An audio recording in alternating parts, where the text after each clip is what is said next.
So we have here the agenda before us.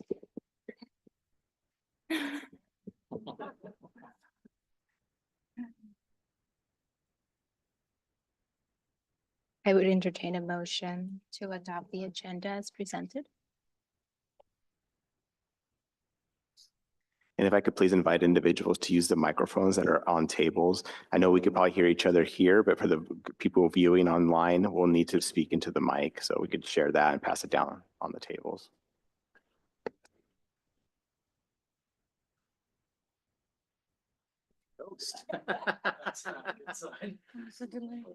Anything well said is worth repeating.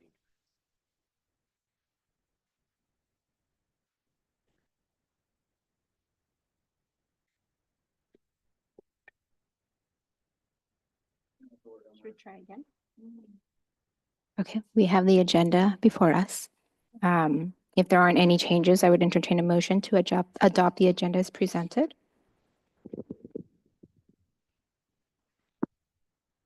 I make a motion to adopt the agenda as presented.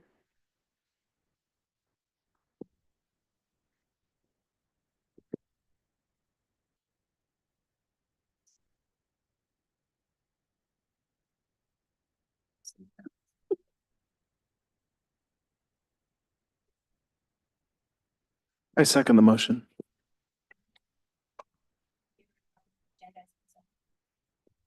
Aye.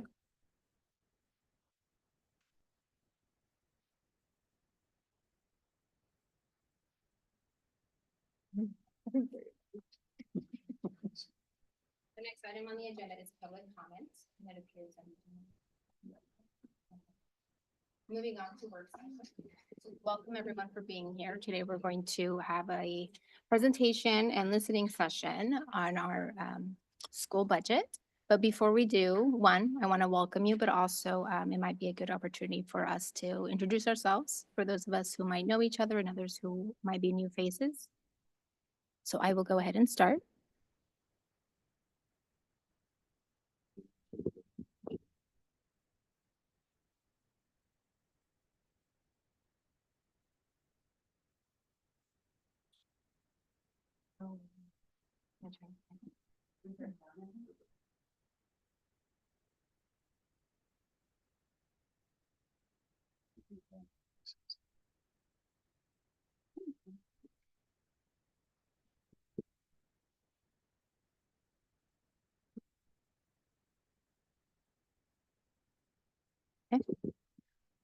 My name is Noemi Legaspi, and I am the board chair.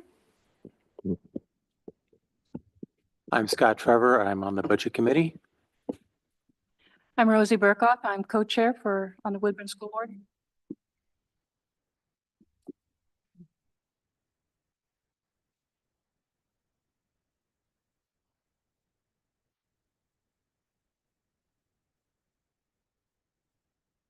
I'm Kelly Jacobucci on the budget committee. And I'm Lisa Carr, position 1, school board member. Hi, I'm Lisa Carr, position 1, school board member.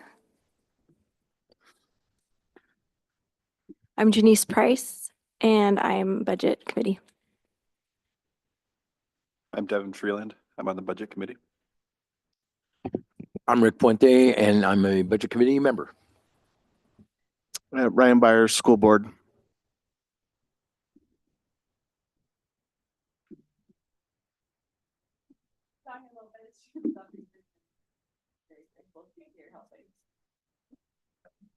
I'm Sarah Bishop. I'm the director of business. Good evening, everybody, and welcome. Juan Lario, superintendent. So we have here a presentation for budget committee training, and we turn it over to Superintendent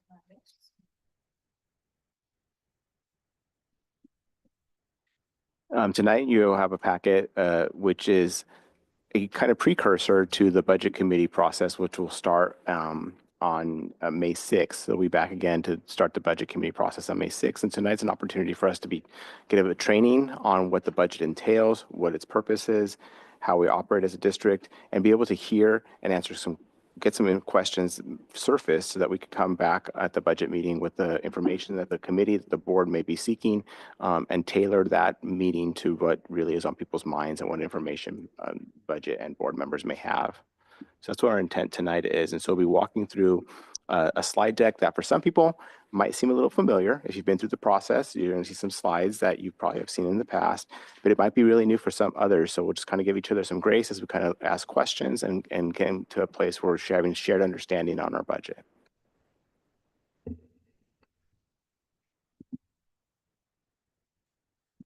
Yeah, go ahead. So I'm hoping that this can be really interactive. So if it's okay with you, board chair, people can ask questions as we go. Okay, that would be great. Feel free to interrupt me. Feel free to interrupt Juan if that's okay with you. Don't wait to ask your questions. I really want you all to get what you need out of this presentation. So when you see the budget, things look familiar, you feel like you have a good base understanding for us to be able to talk about the numbers and interpret what they mean. So we're going to move through this. It's a pretty quick presentation. I know some of you have seen most of this before. If you fall asleep, I won't hold it against you, I promise. So let's get started. So I'm going to ask Juan to interject here as we go as well. One of the things that we like to bring to the forefront in every funding discussion we have, whether it's with the public or even internally with administration, teachers, is the strategic plan. The strategic plan really shapes everything we do in the district, and our funding needs to support the strategic plan. So the budget is based solely upon this plan. So again, it's in front of you. If Juan wants to talk about that. Yeah, what's here is I like to refer to it as our why. Why do we exist as the Woodburn School District? We're here to accomplish this mission, our vision, and we're guided by our core values. And this document is something that's created by our community. So it really is our North Star and what we're working towards, our mission and our values, and the goals that accompany it. When we meet our goals, we know that we're on track towards achieving our mission and our vision. And that's what we see on the next few slides. The 3 overarching goals for our strategic plan, which is posted behind me, and you see it all over the district. This first goal, that each student will graduate prepared to pursue college and career options and success in life. So our budget is a tool that which we invest to be able to achieve these goals for our students. This is our number one goal.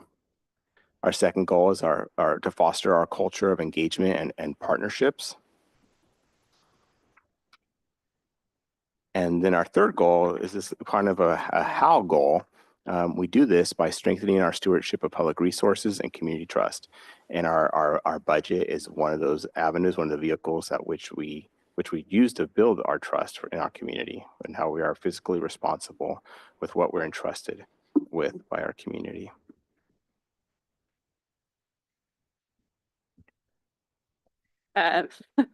So back to the last goal, this is really what you as board members and budget committee members help us do and help us achieve this goal. So why do we do a budget? Well, we can't actually physically expend a single dollar without an adopted budget. We have to have our budget adopted in order to receive our state school fund. We budget for 1 year. Some organizations will budget for 2 years, which they are legally allowed to do. School funding is a little different. It's a little presumptuous to do 2 years for a district of our size, so we do 1.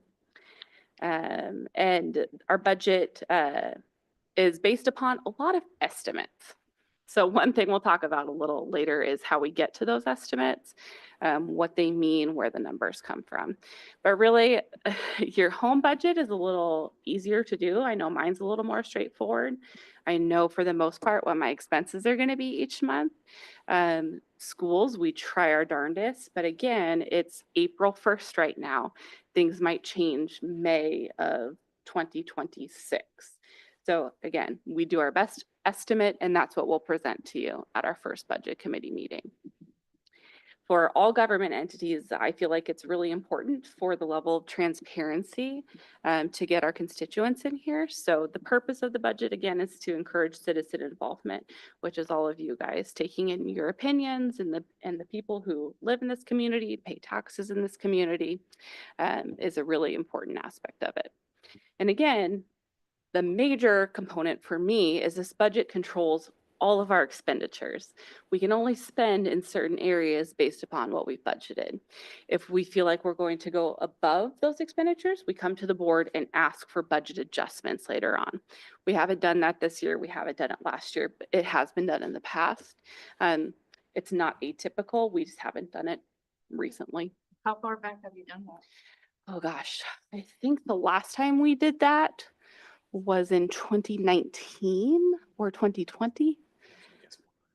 Yeah, it's been a few years.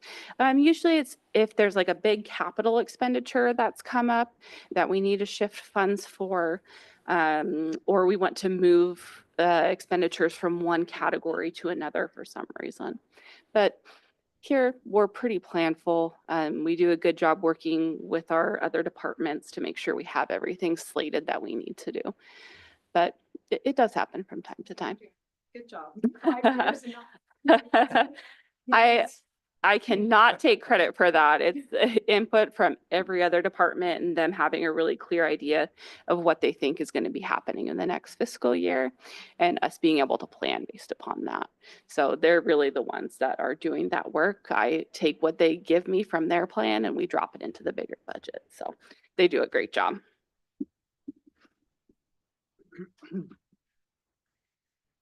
So the role of the budget committee. You guys are going to review and discuss the budget that you get at the next meeting, ask questions. This meeting will also give you an opportunity to discuss any presentations you might want at the budget committee meeting.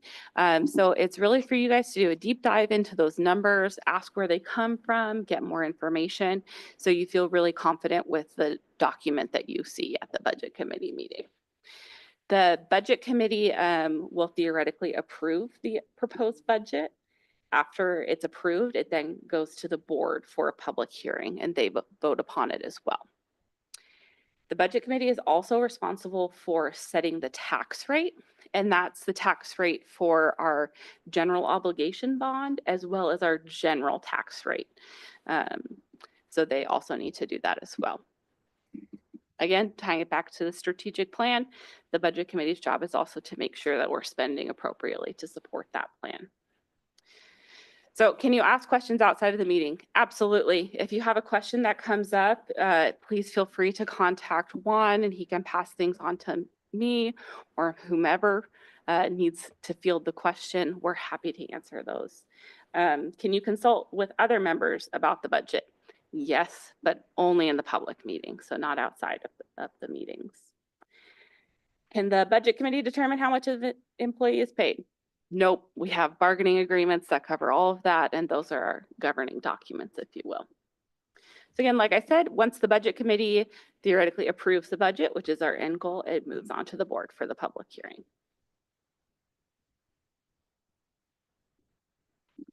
So this is one of the, this is the resolution that the board adopts at the end of the entire process. So at our next meeting, you're going to get a document that is over 100 pages long with a lot of detail in it. There's a lot of spreadsheets, there's a lot of numbers, but it all rolls up into this. At the end of the day, this is our legal obligation to adhere to. The 100 pages that you'll receive is our plan underneath it. So again, it all rolls up into this. So you'll see, for example, in instruction in the general fund, $50,771,530 was approved by the board for the district to spend in instruction in the general fund. That will encompass about 20 pages worth of detail in your budget book when you get it. And that's the line that we have to adhere to with our spending. So we can't spend any more than that amount without coming to the board for their approval. And again, it falls under all the other categories as well. So there's several hundred lines under each and every one of those. We appropriate our funds based upon funds. So general fund, for example, is the vast majority of that is our general operating budget. That's the vast majority of our teachers, things like transportation, the electricity, things of that nature. Debt service is as it sounds, it pays our debt.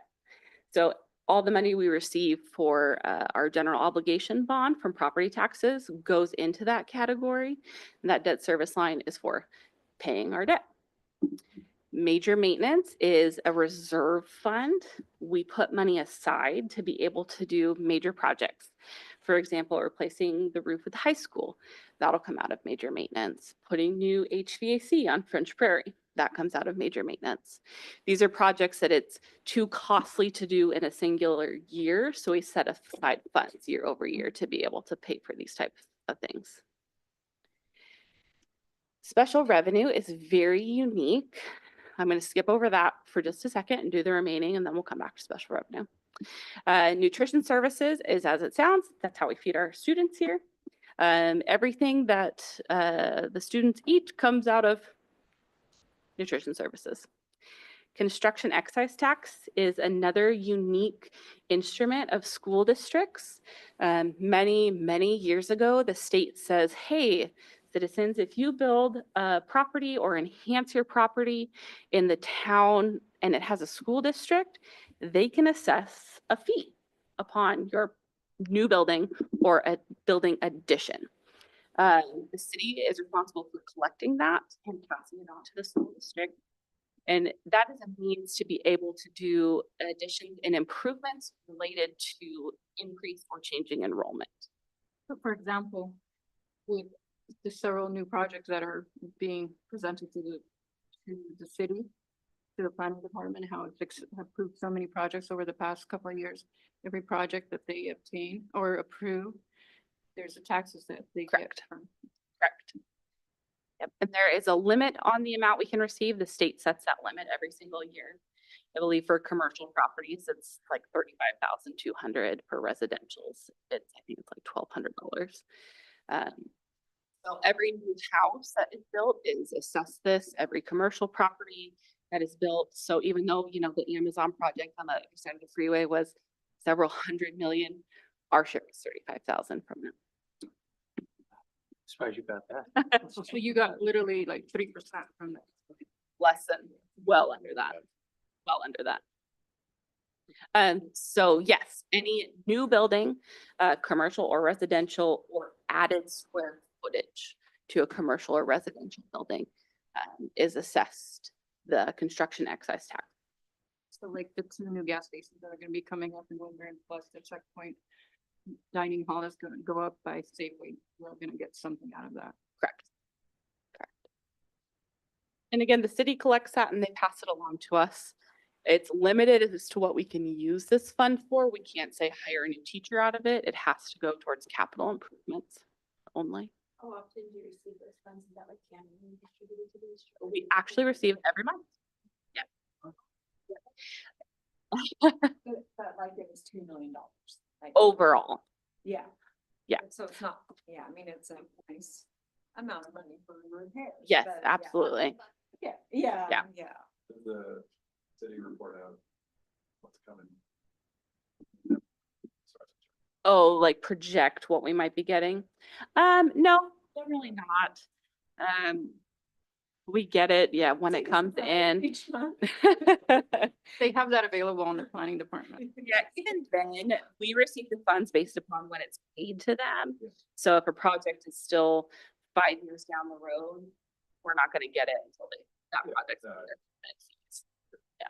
So all the buildings, the apartments that have been going up the last 3 or 4 years, is that finally coming into the stream now, or? Yes, as again, as they pay their permit fees to begin construction, that's when it comes in Okay. and is passed to us. The only thing, Is that considered one entity or each individual business?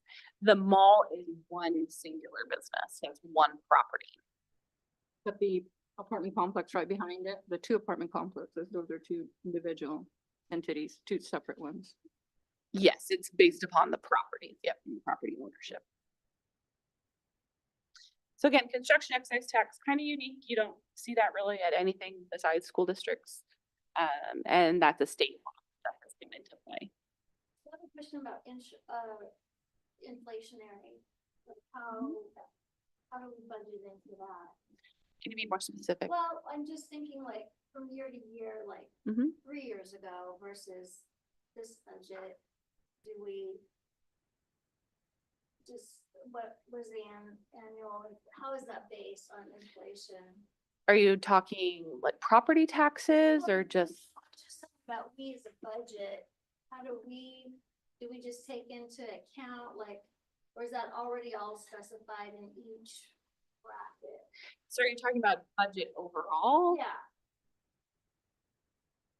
Is there an average rate of Okay. Is inflation? there a Yes, I formula? see what you're saying. Yes and no, and we'll get to that in a little bit. Yeah, a good question.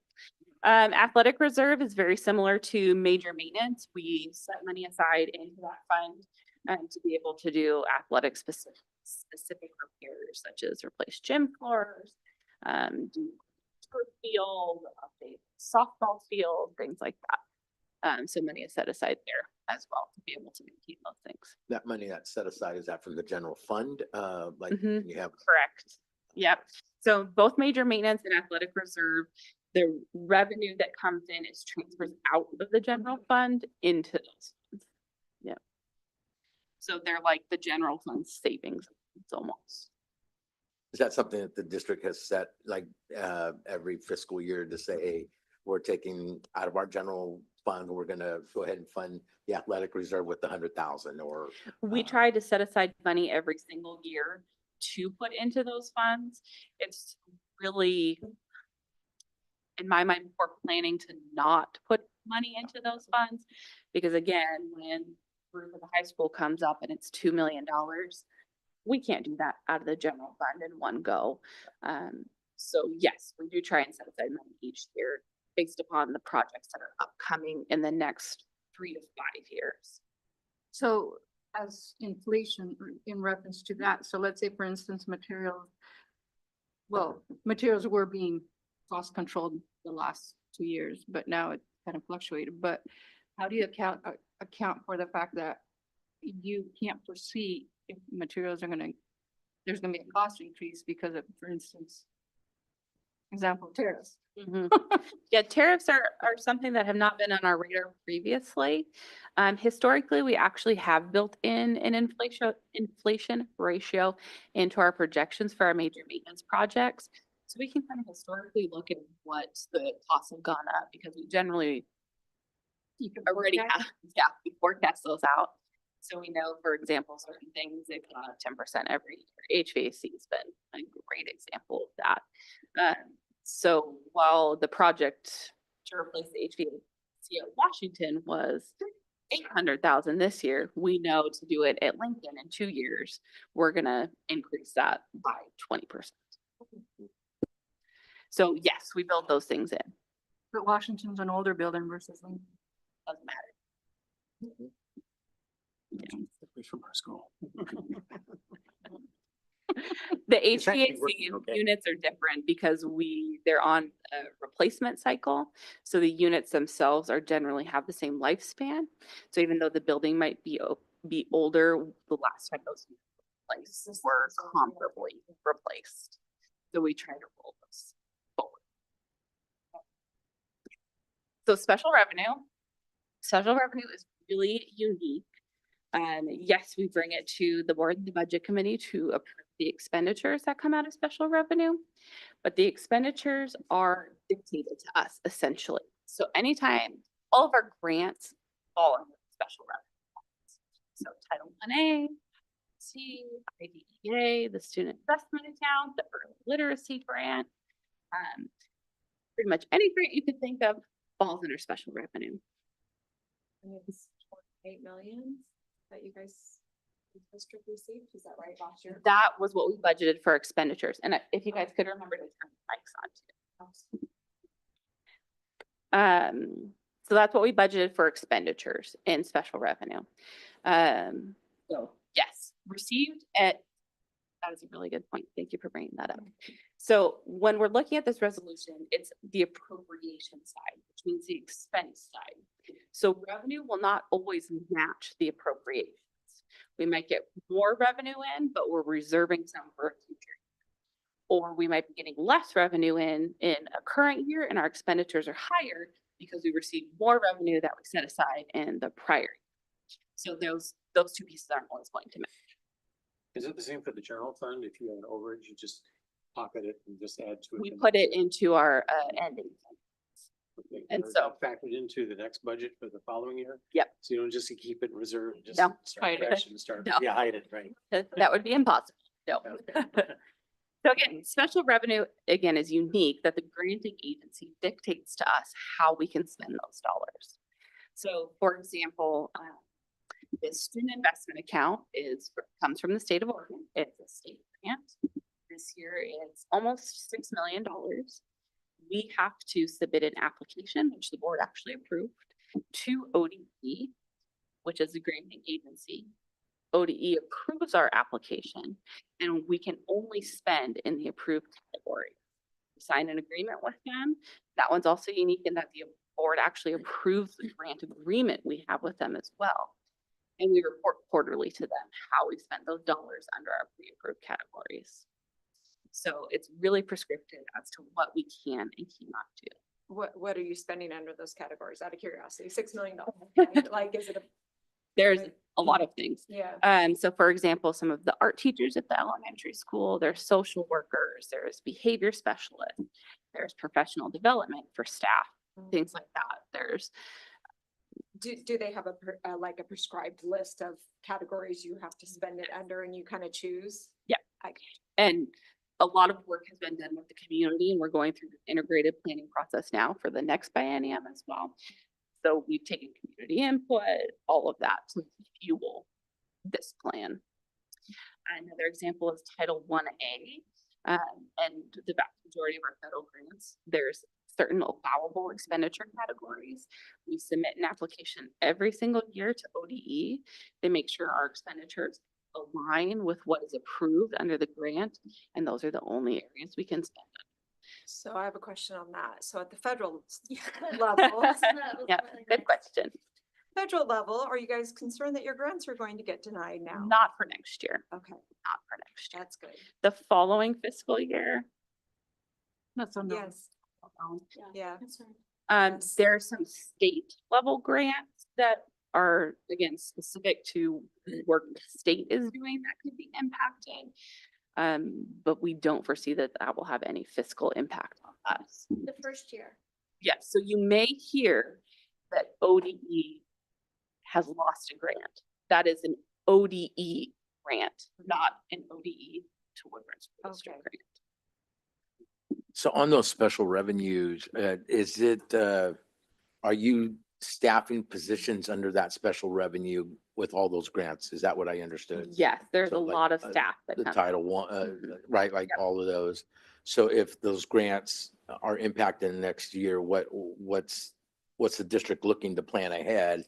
Because of the potential that those grants go away, then you're looking at staffing impacts overall. So what, are we looking at that? So in the 25-26 budget, you will not see any adjustments to staffing out of the special revenue funds. No planning to reduce staffing based upon that. We're expecting all of our federal grants to remain full. That's what we've been told from legal sources, Right. state sources, federal sources. We're really relying upon that past 26-27. Again, that's Well, and that's the question. What, my personal belief, from knowledge is that we need to be looking at that extremely seriously as Yeah. far as that year, because, as of today, we have a whole new chaos level in human services and health, which do impact schools. So, again, yes. And that's something we're continuously monitoring. mhm. I know my business manager group at the state level does, I know the Mhm. superintendent does. Your board and group monitors that as Yeah. well. Right.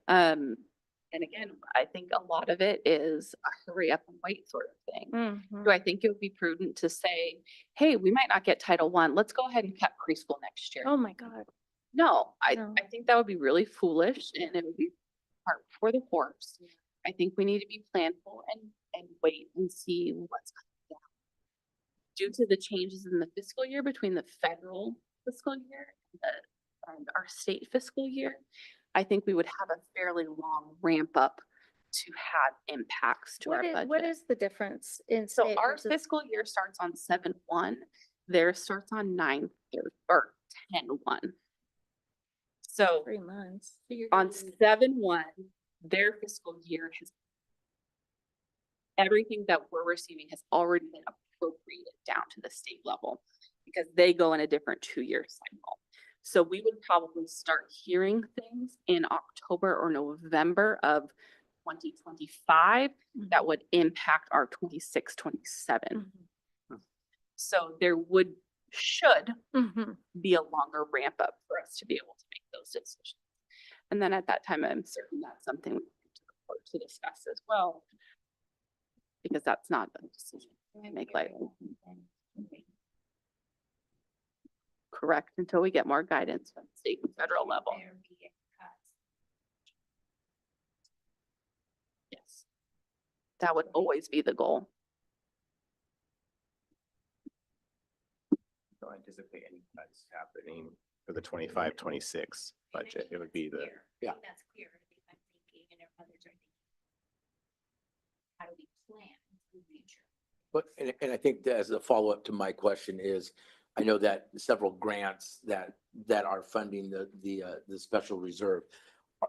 Is there any money from general fund going into special reserve? Or is this strictly all grants, ODE, federal grants, all of that? So if in the 26, 27 school year, we see those cuts, then we need to start planning at that point to say, okay, what's our, because our general fund isn't gonna sustain that, right? Like that's absolutely not viable. So, yeah, so we'd have to plan for the 26-27 budget. That makes some significant shifts. If Yeah. we saw significant.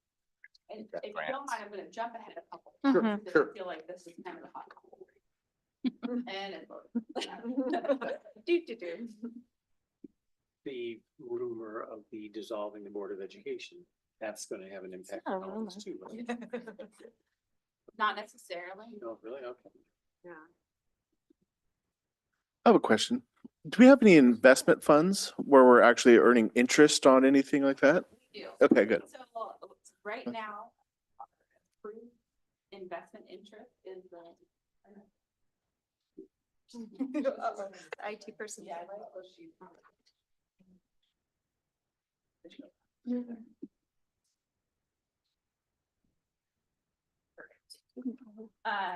yes, interest earning account. Yep. Thank So you. our approved investment account is the local government investment pool. Sorry. The state of Oregon manages that through the Oregon State Treasury Department. Okay. It has an updated monthly interest rate.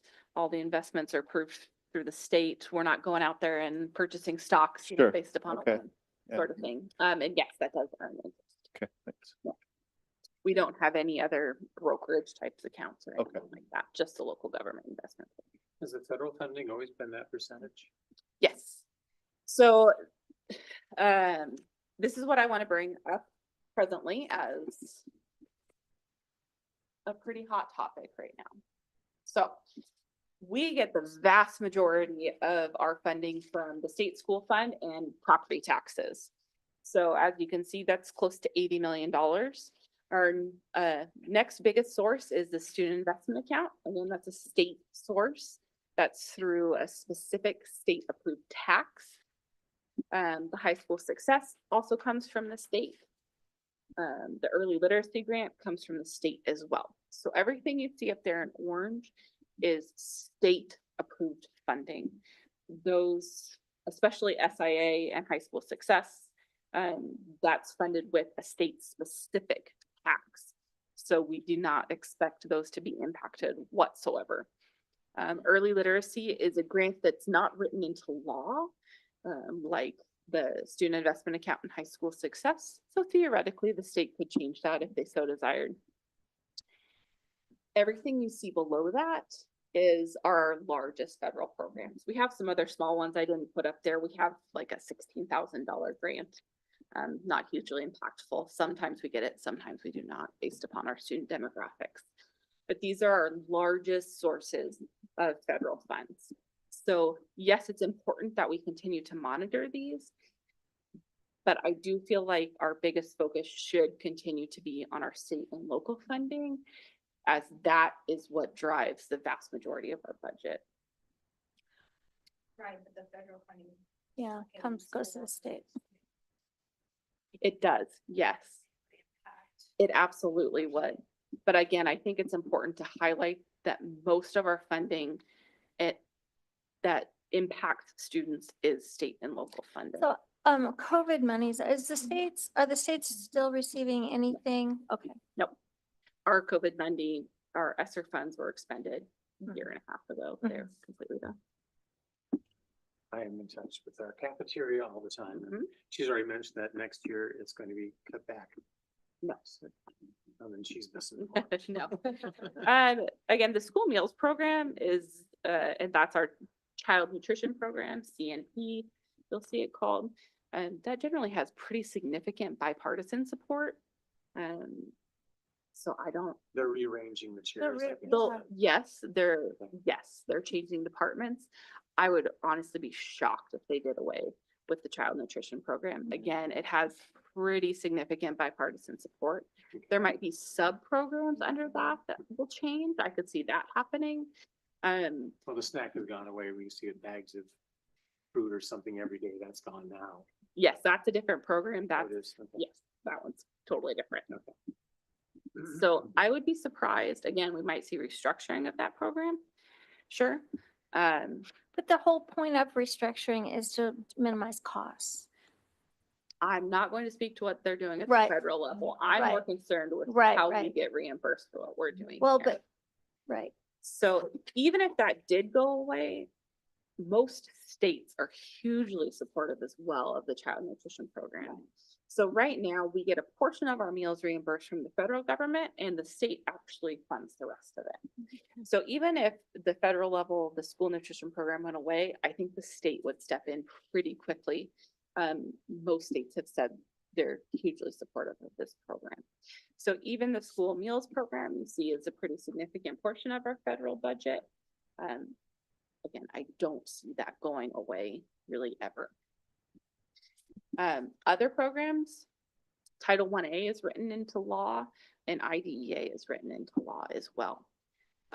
So it would change, it would take a change at not just the executive level Congressional.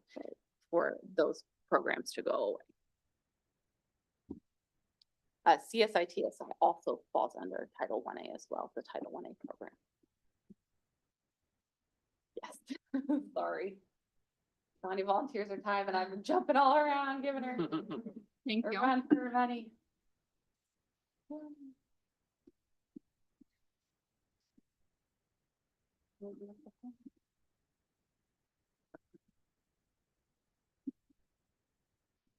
Okay, so we kind of just talked about this as well, but where do our resources come from? That's where's our revenue coming from? Our state school fund, again, is our biggest source of revenue. It's based upon our average daily membership and some specific student weights. And we'll get into those weights in a minute. We also received a transportation grant from the state. So anything we spend busing our students to and from school and for educational purposes, the state reimburses us for 70% of that cost. We also receive quite a bit in property taxes. So our permanent rate is 4.5247 per $1,000 of assessed value. This will not change. This is our permanent rate. This is what we got. It can go up to $5. There are areas that have a higher permanent rate. There are areas that have a lower rate. So this is our deliverance. All the new subdivisions going up. and That- Industrial. Doesn't matter. Our permanent rate is our permanent rate. we assess the permanent rate upon those property values, but our overall rate won't ever change. So it's been this way for years, over Oh, yeah. decades.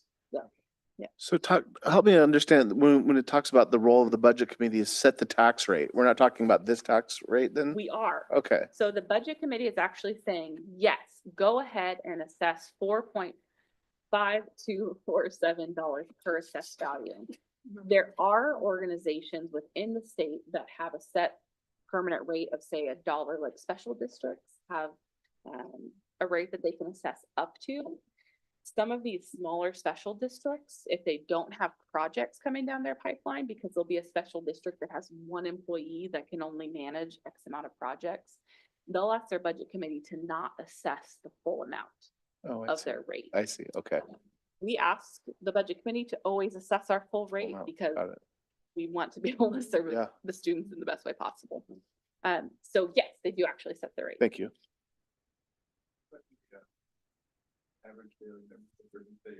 I'm gonna talk about that a little more in just a bit, yeah. Again, our grant funding here, quite a bit listed.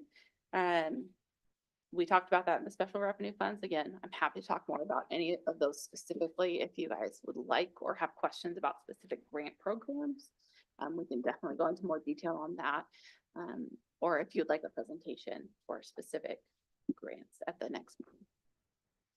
So the one rate that can change for property taxes is the amount we assess to pay our general obligation bond. You'll see that on your property tax statement as well. That amount changes based upon our debt service payment due. So the budget committee will set that rate as well, based upon what our payment should be. I'm using the mouse on my laptop and it is not the. And then again, we have our capital projects funds. We talked about construction excise tax and you guys already asked this. So that's great. The transfers from the general fund go to support our major maintenance and active reserve funds. Just a side note is, I know that the bond is already completed and all that work. And we've mentioned capital projects already a couple of times. Are there any capital projects identified, like beyond more than one or two, right? I mean, you mentioned HVAC, some of our buildings. I know that recently there was another couple leaks at the high school roof that, I don't know if it's getting just repaired or if it's getting replaced or what's going on. So are there other capital projects that would lead the board, could lead our district office to consider another bond down the road? Just because of the impact of that. So I don't know if that's a discussion for this, just because it does have a financial impact to our district, right? So. Yeah, the idea of like a bond is something that, maybe we'll bring back around in the near future and start discussing about like, what might be our needs as a district. And we did some work, and we could, talk about this greater, but we did some work a few years ago to do some refinancing of the current bond so that we can get a bit of a break in 2030. Maybe that's an opportunity for us to think about, hey, maybe go out and ask our community for to a maintenance ban. So I think someone mentioned, just the age of our schools, the growing communities, at some point. So again, it has a financial impact overall to the district. So figured we'll ask. Thank you. Okay, so ADM. So again, ADM is average daily membership. ADMR is average daily membership regular. So that's saying each individual student counts as one. ADMW is average daily membership weighted.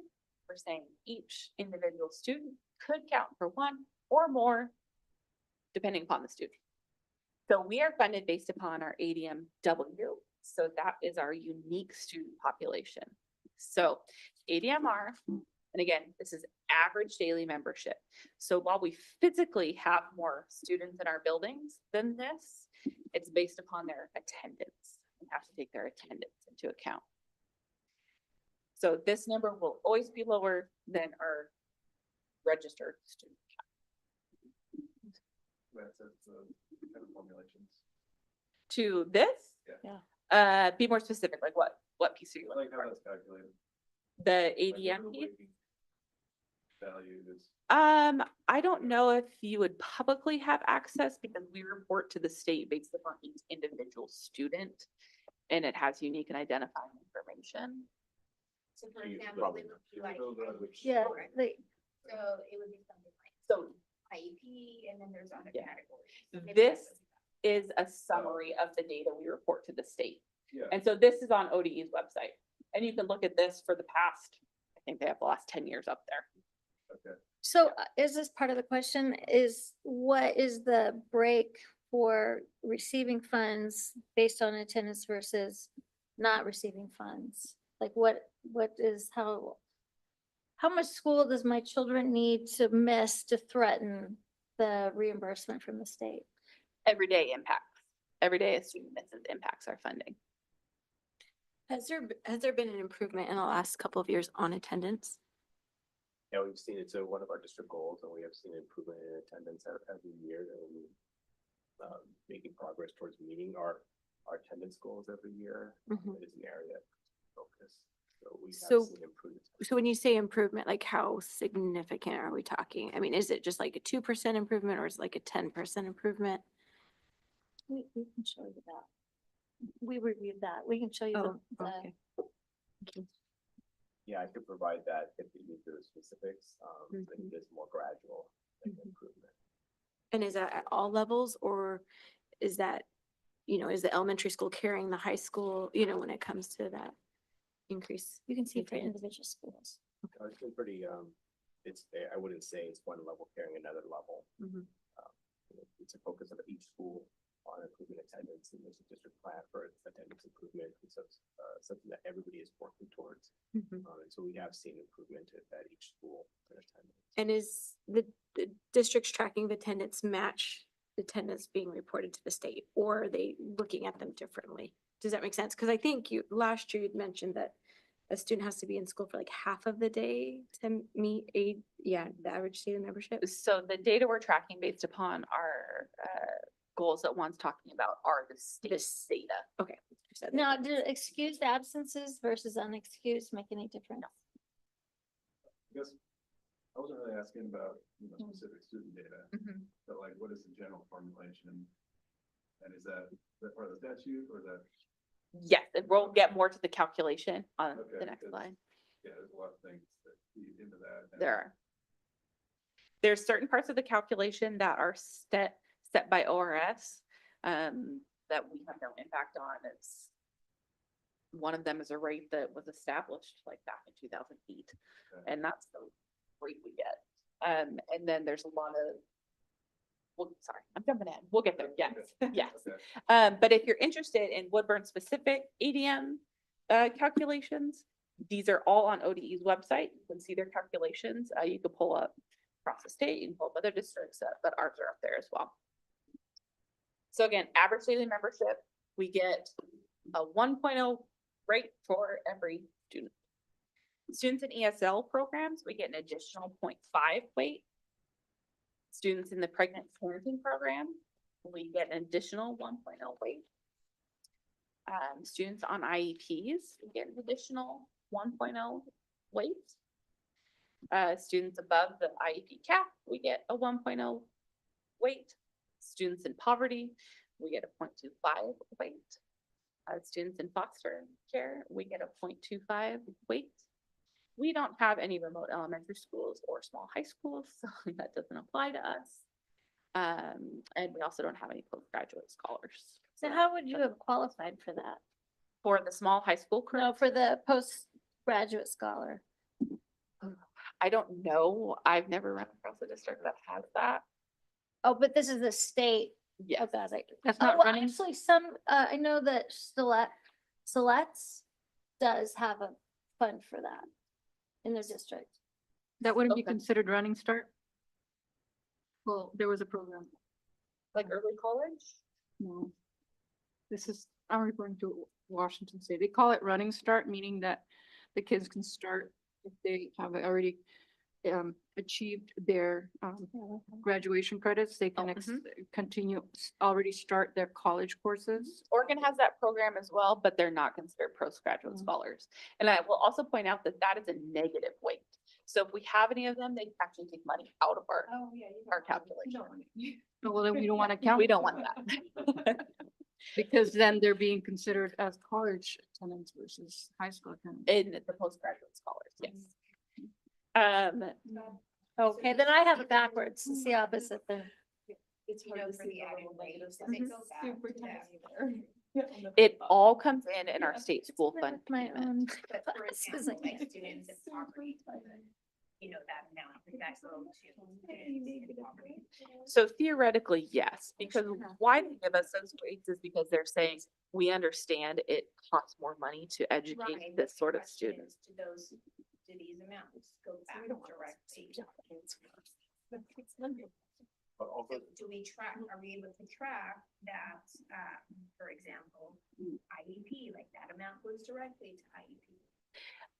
Or Mm, does it just go to to a a general cer- fund ex- and it's used, but maybe not right?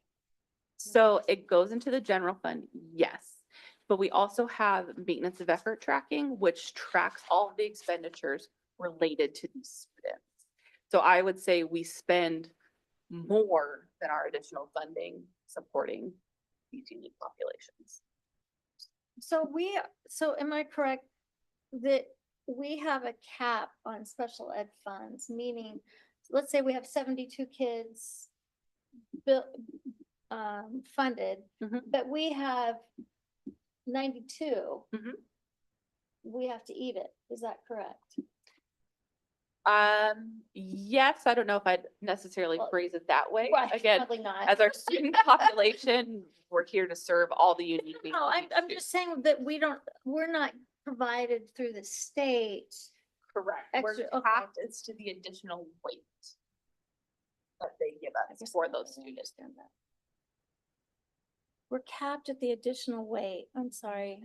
So again, we are given an additional 1.0 weight for students on IEPs Mhm. up to the cap.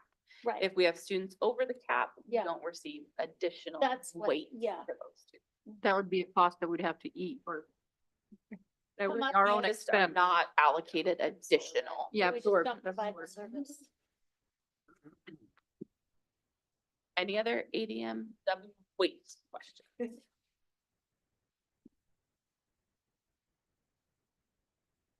So each biennium, and next year will be in the first year of a new biennium. We're in the second year presently of this biennium. We are allocated a state school. Oh, I wanted to talk one more thing about the last one. One of the good things about the state of Oregon is we are, our ADMW, we are granted the ADMW of the higher of the current year or the year before. So say we had a drop in our student counts in the current year, but the year before was higher, our funding is based upon the highest year. So it helps us weather those enrollment shifts a little easier. So it's not like the first day of school and say, we're funding 20 teachers. No, we don't have to do that. We're budgeted based upon the higher of the 2 years. Okay, sorry. Going back to the biennium. So while the state allocates total state school fund amount, there are carve-outs is what they're called for programs that the state uses money for. And so these are the carve-outs that they have. Then they split the revenue between districts and ESDs. ESDs get a portion to be able to serve their districts underneath them. And then the amounts are allocated to schools and the ESDs after all of these carve-outs are done.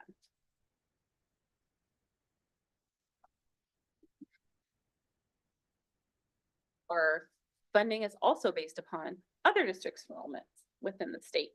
So for example, if the overall state enrollment is dropping, but ours is going up, that's even more funds for us because we're bucking the trend, if you may. If state enrollment is going up and Woodburn's is going down, it's an even larger fiscal impact negatively to us because we're going against the trend. So there's also those things to look at as well when we're looking at state school fund. Overall is what is the state doing and what are we doing in comparison to that? And what is that? Yeah, what does that look like? Presently, state enrollment is dropping. Ours is going up. So how can they account for the state overall being dropping? Do they have a reason for it? Oh, there you go. No, we have fewer people in, or, I mean, our people birth moving rates away. are Yep. down. Yep, Birth there's, rates have there's gone all up. sorts of impact. Yeah. Many factors. So again, after they do all of this granting, there's a funding ratio, and then they calculate an amount per student. Here's more. So our funding is also impacted by our teacher experience. The more tenured teachers you have, the longer they've been here, the higher your teacher experience ratio is, and it's based upon the overall statewide average. So generally not data that's readily available to us. For 23-24, our average was slightly under the state average. We usually sit 1.0 or under that. So that means we're really close to the state average for teacher experience. But that impacts our funding as well. So Negatively. negatively if our teacher experience is under, positively if our teacher experience is over. But that also means a couple of things. The longer the teachers have been here, the more they cost to the district. The newer the teachers, the cheaper their salaries, but then also you're not getting the benefit of the teacher experience, right? I would say, Woodburn's trend is we do have young teachers, but we are growing our teachers and specifically bilingual. Mhm. It's strengthening our teaching pool and we hope to keep them in the profession. And because many have grown up here, Mhm. they are statistically more likely to stay.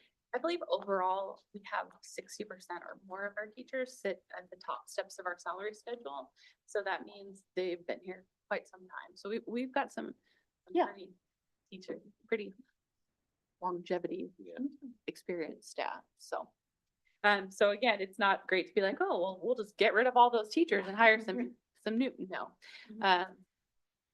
A, the state dings us, and B, it would be negative for our kids, yeah, so. Okay, so this is the overall calculation. I think, Devin, this is kind of what you were asking as well, as to how they give us our funds. So the teacher experience ratio at 4,500, where the 4,500 comes from is, I do not know. I believe that's written into ORS. I'm not sure when it came to pass. It hasn't been updated since I've been doing this. It's always been 4,500. Then they take that and multiply our ADMW to get the funding ratio. And they apply that funding ratio to the overall school district allocations for everyone in the state to get our general purpose grant.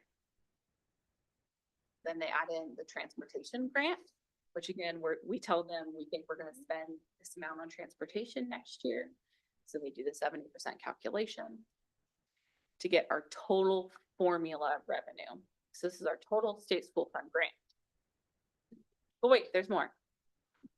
To equalize the districts, they then subtract our local revenue off of the calculation. So any amounts we receive for our property taxes from the common school fund, if we were a district that received timber revenue, that would be subtracted off of our state school fund calculation. And that, again, that's kind of to equalize the districts. So in very affluent districts like Lake Oswego, they're not getting the total benefit of the state school funds plus a really high permanent property tax rate. And they're getting a lot of money in that regard. So they take that money off to equalize us. I've probably mentioned this before, but there were years in the past where districts like Tillamook didn't even receive state school fund because their timber revenue was so high. So again, they weren't getting, 62 million plus 62 million. They were just receiving their timber revenue. So that gets us to our state school fund grant. Does it kind of help with the calculation piece? Pays to keep the property tax I think down. that's You get more state stuff. And again, that changes every year. The calculation changes every single year and it actually changes throughout the year. based upon enrollment trends. We update our numbers. I'm checking our numbers pretty consistently. And the ODE usually does 3 or 4 updates and rebalancings each year based upon. You're checking the enrollment numbers or the They- attendance numbers? They check the attendance numbers, they check prior year's enrollments, they check our weighting because we report to them 3 times a year based upon our student demographics. Are they doing like audits for attendance? They do, Tracking? they do periodically, but we report so frequently to them. Yeah. Auditing. So going back to the state funded grant, less the revenue. So let's say, for instance, Woodburn expands the urban board, Mhm. like. The they're growth considering- survey. There you go. And, cause they're in talks with Marion County to extend it. So then that would mean that more property taxes coming in, which would mean less, our school fund grants down. Correct. Correct. Is it part of the Is reason it why that based on number student doesn't change? enrollment at all? Though, if our enrollment went up, would that make a difference? If our enrollment goes up, yes, Yeah. that makes a difference. Which is That's- what, that expanding the growth boundary. Mhm. That's really the only thing that impacts our state school fund significantly is enrollment. Which makes sense. Yeah. So when we see all the new construction in town, we're like, oh, look at all that new property tax revenue. That's fantastic, and it's great that the community is growing, but we don't receive more funding. If we receive more in property taxes, we receive less in state school fund. Oh, So those things offset each other. So it's a hindrance anyway to promote more building then, but then you need families to move in to support the kids to be in If school. more kids move into the If you district. have more Kids, kids, yeah. right, Yeah. otherwise it's a negative. impact. Yeah, correct. So is that why they keep the tax rate at 4.25? Yes. Because if they base it on, let's raise the rates of the state fund goes down, school, for property tax supporting the school. I don't know if that's how they've set that rate specifically, like how they calculated that, but so yes and no. kind of to your- Cause see, but then if apartments go up, then you're not getting as much in property taxes because you're just one large chunk Right. versus, subdivision townhouses. There's the difference comparison, But if they each have Big lot. 5 kids per unit, then we. But then If we if, score it, if they're young couples Right. moving in with no kids, then I know. you're not getting that value. or they have 4 It's kids. the Yeah. big ram's gonna go down. Okay, so I've got some historic enrollment, or no, you guys are back. Some historic enrollment. The last 2 years, we've been up, let me move this over. At our elementary enrollment overall, this year we're up quite a bit over the last year, so that's fantastic. At least Again, it's trending upward, not downward. for right now. Yeah, our So our- schools don't hold it. Yes, it is. And our demographic study that we had done previously has predicted this, that we would get a larger influx of enrollment at the elementary level. And I think it's 4 or 5 years of increased elementary enrollment, and then it's gonna drop off again. So we're planning for increased enrollment per the trend, but we don't presently expect that to continue in the perpetuity. Yeah, that study has been pretty accurate. We've done it for 2 years now and it's been pretty accurate, so. I'm a page ahead, but I've noticed that middle and high are dropping. Middle and high are dropping. It's not as bad, but they're Yep. still in the negative though. We will see another drop next year at middle school as well. Is that moving out? or It's is it just, Drop out? or- no, as the grades move up, so the 5th grade classes moving into 6th grade is smaller than 8th grade class moving into 9th grade. So we're gonna see like secondary drop, secondaries and stuff. High school as well. Is that a normal trend? Presently, yes, it is per our demographic studies, so. Hmm. For Again, state levels. yeah, I don't want to speak too much to the state levels. So they're going down. But for us and what we anticipate, this is kind of what we anticipated. Again, you'll see we have this really big bubble at 11th grade. So that'll move to 12th grade next year. And then that big bubble will move out and we're kind of flat here.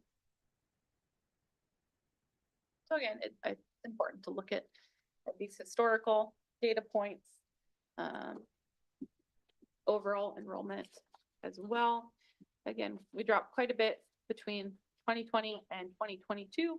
We have not recaptured those students. 25, we're moving in a positive direction. So, hopefully the bonus. No one of those numbers would have been if COVID was. I don't even want to pretend like I would know. But you can see the impact there. I know, I know. So this graph kind of helps show our enrollment versus our staffing levels over the years. Starting 18, 19 to 23, 24. So our enrollment has again dropped pretty significantly, but we've been able to maintain staffing levels pretty well overall.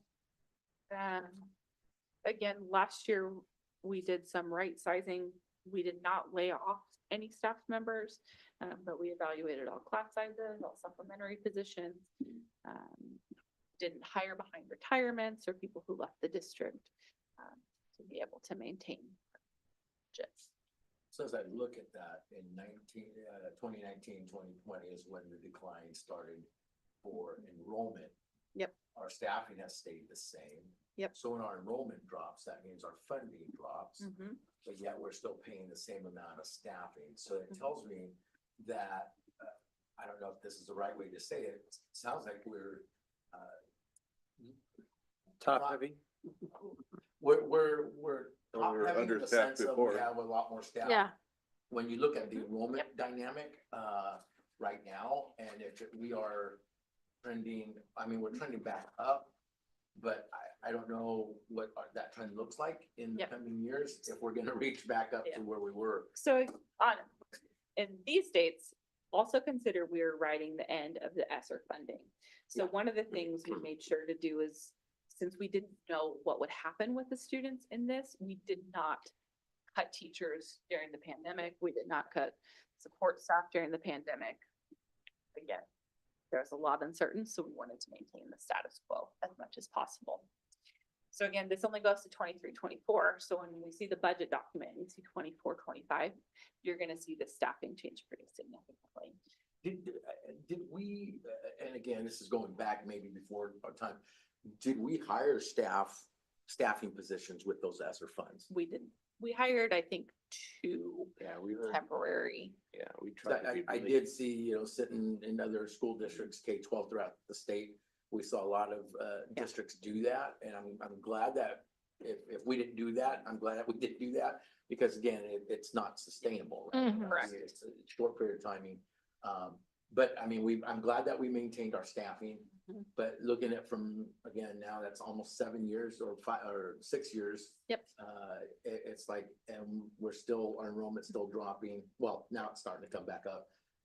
Plus That's 500. significant, and I don't know if that financially is Six something that hundred. we have to take a look at, right?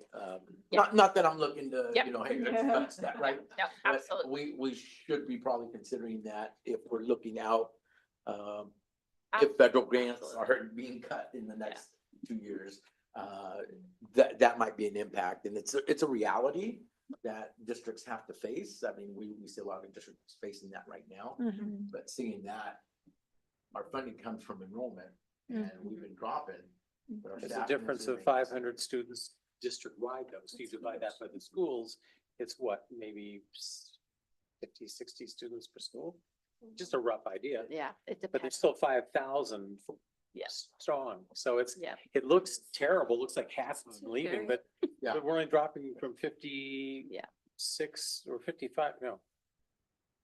5,500 down to 5,100. It's still a lot of students, but it's not like we're dropping 1,000 or Yeah. 2,000. So I see where it's sustainable. What was the difference, like, for instance, because we always hear like about, classroom size. So like in the elementary level, was the classroom size 22 before? Now it's 20? I mean, do you guys do an average in the elementary? Elementary is usually where people like focus on. We do. 28?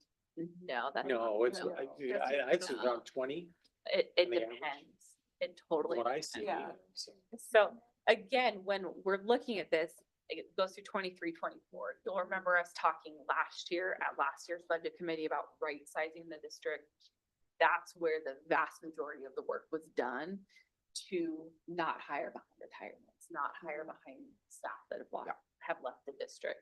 So this graph is going to look different when we bring it to the budget committee this year. Because we're at the tail end of ESSER funds, we had a pretty big beginning fund balance to be able to maintain these positions. But again, in 24-25 budget. Yeah, I want to applaud. the And I was gonna say, wasn't it a lot of work to come out of COVID? These teachers Oh, had to yeah. do a lot of focus on the kids. and you probably Absolutely. needed that extra staff to try to get them back on the right track. So I'm like, Still I would have kept them all too. I wanna applaud the It's district my for decision. Was there enough staff before? Yeah. Yeah. To build staff into temporary funding sources. To the extent possible, there were a couple that were added. So I want to applaud the district for that work, and then applaud this group for last year's hard work too about that right size. Some difficult decisions were made to not fill some of the positions. So we'll see a change when we see the next bar being added for the 24. Wasn't the couple positions just like the online school? Online school, really looking at the class sizes Yeah. at secondary, because that's where a lot of our I excess remember have last been. year, like, they were really, wanting to keep that online school, and I mean, like, that, you said you only had 2 positions that you funded with the ESSER funds, and so I'm like, Is there negotiations happening this year? Yes, we're in the final year of both contracts for both classified and licensed presently. So has that started or when will that start? It started for classified last week before, and should start shortly. Any anticipation if that will be concluded prior to the budget being approved? that is really wishful thinking there. Yeah, I mean, it's a big issue because if you know. Unlikely. Yeah, Mhm. Okay. it's usually months, maybe a year. I had to ask. I'm only speaking because my husband's a government employee and I know how it goes for him. So, with regards, I know Salem, I mean, it was horrific how many unfilled positions they had last year, like math, science, like core in high school. I believe we have one unfilled position at a middle school, right currently. Do we have any others that we were unable to fill this year? We're pretty good at filling up positions. Salem was It's supposed under to be budget. Pretty good at, filling it. That was last year, but they were advertising for it. Even if we have an unfilled position at a certain time during the year, we're generally pretty great about filling those within Yeah, the even if year. it's a sub that's in that position until the hire is made. It's a long-term sub. Generally don't not leave a position. Right. We've ever, Well, I just didn't, I mean, nobody wanted to leave them open. yeah. They weren't they were looking for people. They just weren't able to find them. Yeah, no, I feel like our HR team has done a Yeah. great job of filling many open positions. Last year, there was a lot of, again, movement Yeah. between positions and schools to, again, right size our staffing levels. So a lot of that happened. But I got a question on a different note. Has the calendar been approved by the board for next year already? Is it late start Wednesdays or is it Mondays? Mondays. It's the Monday. professional development day. Does that have any impact on the budget? it does, because it's not a school attendance day. Like how significant of an No more impact does it have on budget? impactful than the late start was. Okay, so it's pretty equal as far as the impact on the budget. But late start, how did that impact? Because they didn't miss a full day. Because it's a partial day, so how you count those days is It was different. different. Mhm. Even 0.50. 2 hours, It wow. depends upon the amount of time. Oh, So it could be different for secondary versus elementary. Okay, we talked about this one already. Yeah. Jumped around. Okay, so what do we spend all of our money on? Again, we get quite a bit of money. This is what it goes to. In this last year, 79% of our budget goes to salaries and benefits. That is typical across every school district in the state, not unique. So almost 80% of our budget goes to staffing. So when we look at any cost saving measures, we like to say, oh, it's my paper at the building. That doesn't make an impact. It is in staffing. Our cost is in staffing. And that's where it should be, right? Those are the people that support our students. And students are assets, Um, people are assets. That's Work. where, yep, that's where our expenses should be. We have purchase services, which is another big chunk. The vast majority of what's in that is our student transportation. as well as things like our electric, garbage, things like that. So that's why that number is so significant. School supplies, paper, pencils, it's a pretty small chunk of our budget right here. The rest of, So question on the school supplies, Mhm. like last year, so was it a grant that was able to supply all the students with their school supplies? no, it comes out of the general fund. So we had excess amount in order to cover all the supplies for the students, so the students didn't have to buy their own supplies. I wouldn't say we had an excess. I think it was something planful that we wanted to make sure that students have what they need when they come to school. So the board has a ending fund balance policy that our ending fund balance, our budgeted ending fund balance has to be 5% of our projected revenue. So you'll see 5% right there.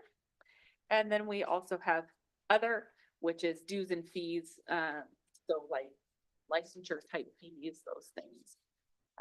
And transfers, that would be the amount transferred to like major maintenance and the athletic reserve. So again, the vast majority of our budget is spent in salaries and benefits and student transportation. Now, is that 5% dictated by statute, It's not by statute, it's by board policy.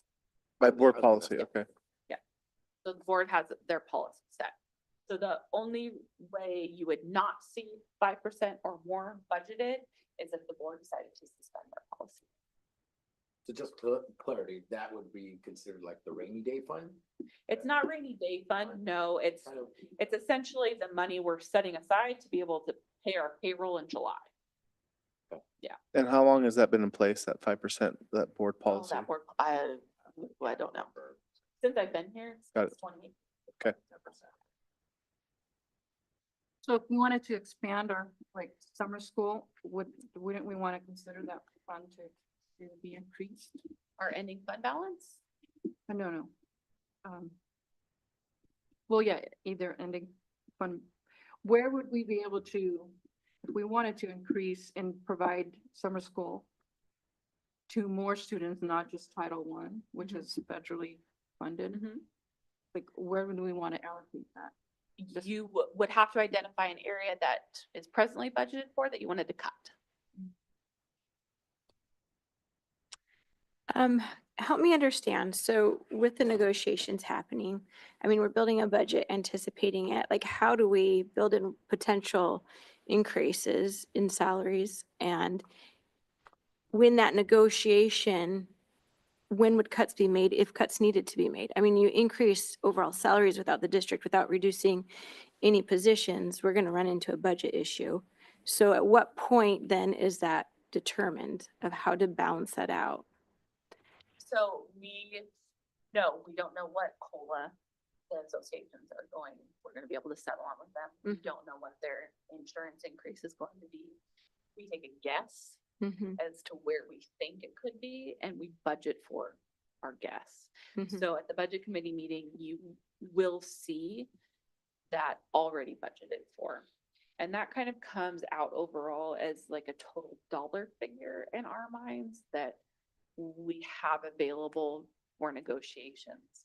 If, and maybe Juan wants to speak to this, but if we settle above those amounts, then that would be when we have to look at, okay, what has to be cut to sustain those? Something's gonna have to give at the end if Yeah. you settle on a contract that has, contracts that have costs that are beyond what the budget for. We're gonna have to look elsewhere within our budget to be able to provide that. So is there a way to oh, go ahead. Because I believe last year, I think, last year, we were told that through attrition that that's where a lot of that money saving is. Correct. That's not the case this year. So that, I mean, the reality is gonna have to set in for our board, for our district, and for our association, that's, classified and certified, that they're gonna have to come to an understanding, and that's what negotiations happen, that, you can't keep milking something that's coming dry, right? Like, and so, those are the real tough conversations that we as a budget committee need to really consider as we take a look at these budgets, because as we can prep right now, our enrollment's looking up and all of that, but with negotiations starting to come up, I'm involved in some other dynamics of understanding that it can get really ugly in the next year, 2 years.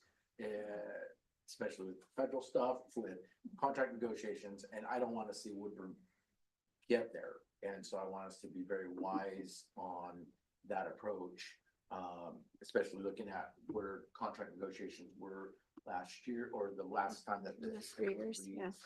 that approach. And so I would encourage our district office and our board to really take a look at that. So, And that is why right. we go back to this. Yep. Our budget That, right. authority That, yep. lies in these very large appropriation categories.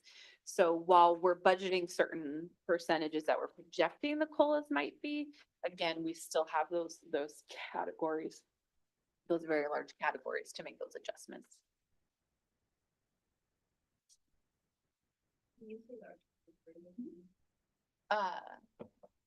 Well, these amounts here. So our accounting and reporting is based upon, they're called functions. So all 1,000 functions are associated with instruction. 2,000 functions are associated with support services. So for example, elementary education is function 1111, but also function 1291 ESL goes in that function. So all things that are directly supporting students in the classroom are instruction functions. So say, for example, something was negotiated that all high school teachers got a 10% COLA and all elementary teachers got a -5%. For the budget, I know it happened, but just for math's sake. It wouldn't matter in regards to the budget because it would all fall under this one big category. We wouldn't have to come back to the board to say, hey, function 1131, which is high school, is going to be impacted in this manner. And function 1111 is going to be impacted in this manner. We need a budget adjustment. It's already covered under instruction. Yes, the board approves the contract, the bargain contracts.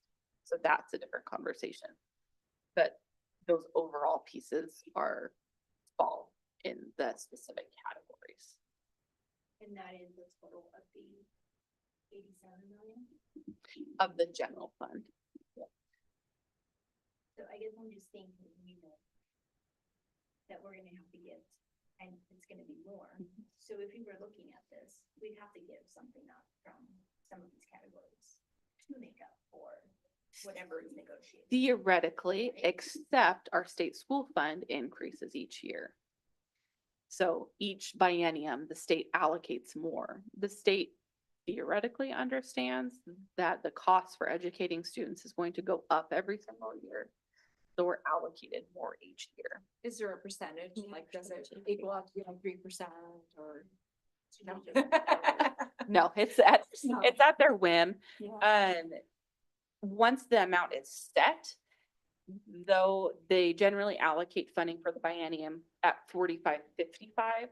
So the state says, schools, we don't think they're smart enough to set aside money for the second year of the biennium because we know you're gonna have COLAs. We know you're gonna have step increases. We know electricity is gonna cost more. So we're saving this amount for you in the second year of the biennium. So yes, our state school fund does increase because of how they have split the funding in the 2 years. So while the allocation overall is the same, the funding amount Just increases based in on the second year. historical data, I mean, you go to the past to learn how to go present and forward, so they take the law of averages, like COLAs, this and that, and they just sort of figure it out where it's gonna land roughly. Yeah. The state generally underfunds schools. Yeah. I think that's.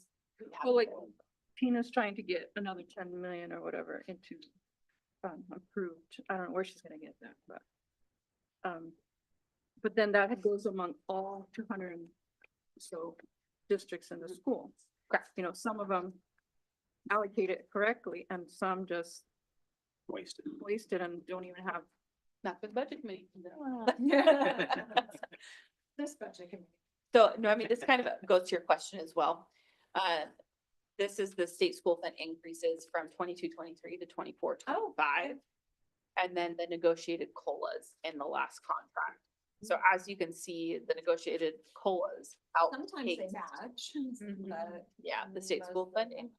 Yeah, Yeah, but most of them, when we see those extra funds, it's usually cover staff, yes. right, and not really direct services or, you know, other. Well, staff. staffing is direct services. Right, I guess I'm Yeah. thinking of, you know, our baseball field. You Oh, know, mhm, like yeah. other things that are directly impacting students outside of. Yes. Yeah. Well, the baseball field is more maintenance, which is covered in a different fund. It comes out of the general fund. Right. So when I'm we, saying these increases, Yep. we just cover the COLA in staff. Yeah. yes, the state historically has not done a great job of increasing to the amount of overall needs in the district. But again, for comparison's sake, I think this is important to have here. We did have a large ending fund balance coming out of COVID. And that's why this, I think, was targeted and higher than what you typically see. And that's not the case, that's not the case now though, right? And so I noticed there 24, 25, the state school fund was 4.3, 31%, right? 4.31. So that was down from the year before. That is the percentage that the state puts out after the fact, right? Like in June,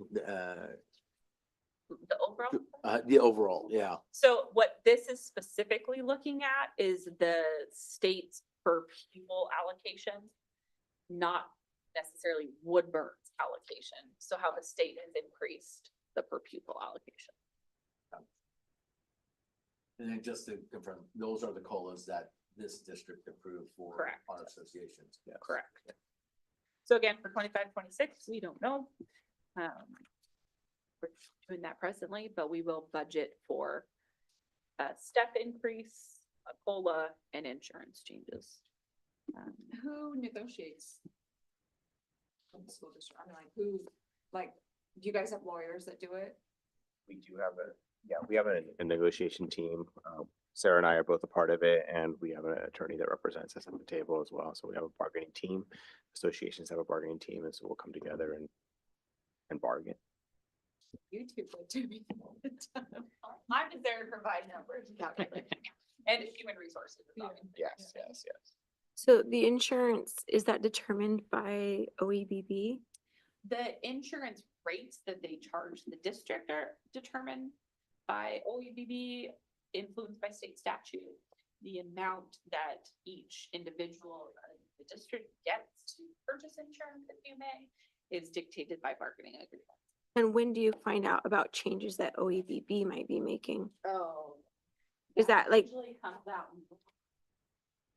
so it's often after negotiations have already happened? I mean, if the negotiations were to wrap up by then, you don't really know. How it would impact staff? Yeah. No, not necessarily. The state has put a limit on the percentage total that OEBB can increase their rates. So we know it's going to fall within that or under. Mhm. We have an insurance pool, so each bargaining unit pools their overall funds.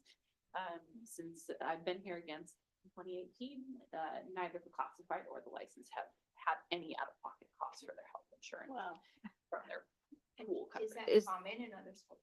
Is that a common practice For pooling their funds, yeah. where their staff doesn't pay? I don't know if that's necessarily the case. Insurance pools, yes, Right. but I'd have to do more research to see how their other pools are performing. Is there funds that aren't used then to cover, like, if, of those pooled fund, is there any left over? And if there is, No, does it go? to the- it goes back to the membership. Okay. So in HSA or HRs. Okay. Okay, so.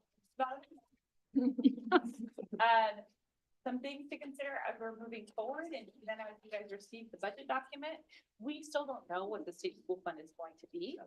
They put out an estimate for us, which is fantastic and very helpful. It's a great jumping off point, but it has not been set by the state. So our jumping off point has been 11.4 billion for the state school fund. That's what we've heard from the governor. That's what we've heard from a few other agencies. So that's our jumping off point. Historically, how accurate are their estimates? The governor's estimate has generally been below what we've received, but this has probably been the highest governor's estimate that's ever been out there. So Where it might land between now and June is a bit of an unknown. It's one of our like uncertainties that we have to grapple with. It's an estimate. And part of that fact is that it's the long session of legislation, right? Legislators are in session for the long haul right now, Yeah. so that has a huge impact over state funding overall. State That is education probably the fund largest I've for the ever seen as all well, schools. because Yes. normally it's like 9.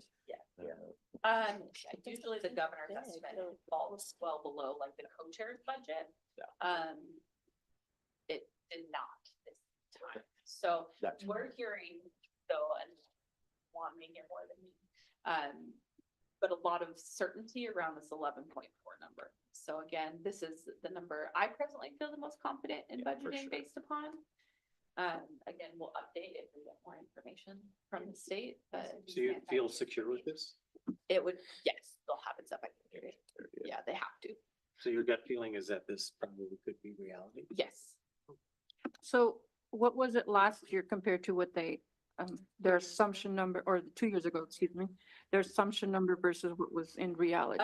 Last time 9 point, was it 9? they started, the governor's budget was like 9.6 and they ended at like 10.2. So it was a big jump, but the co-chair's budget was 10.2. So this time, everyone is kind of set around this number, which is really unique and we really don't see happen. So I think that's why a lot of people are feeling confident with this 11.4. It could be more.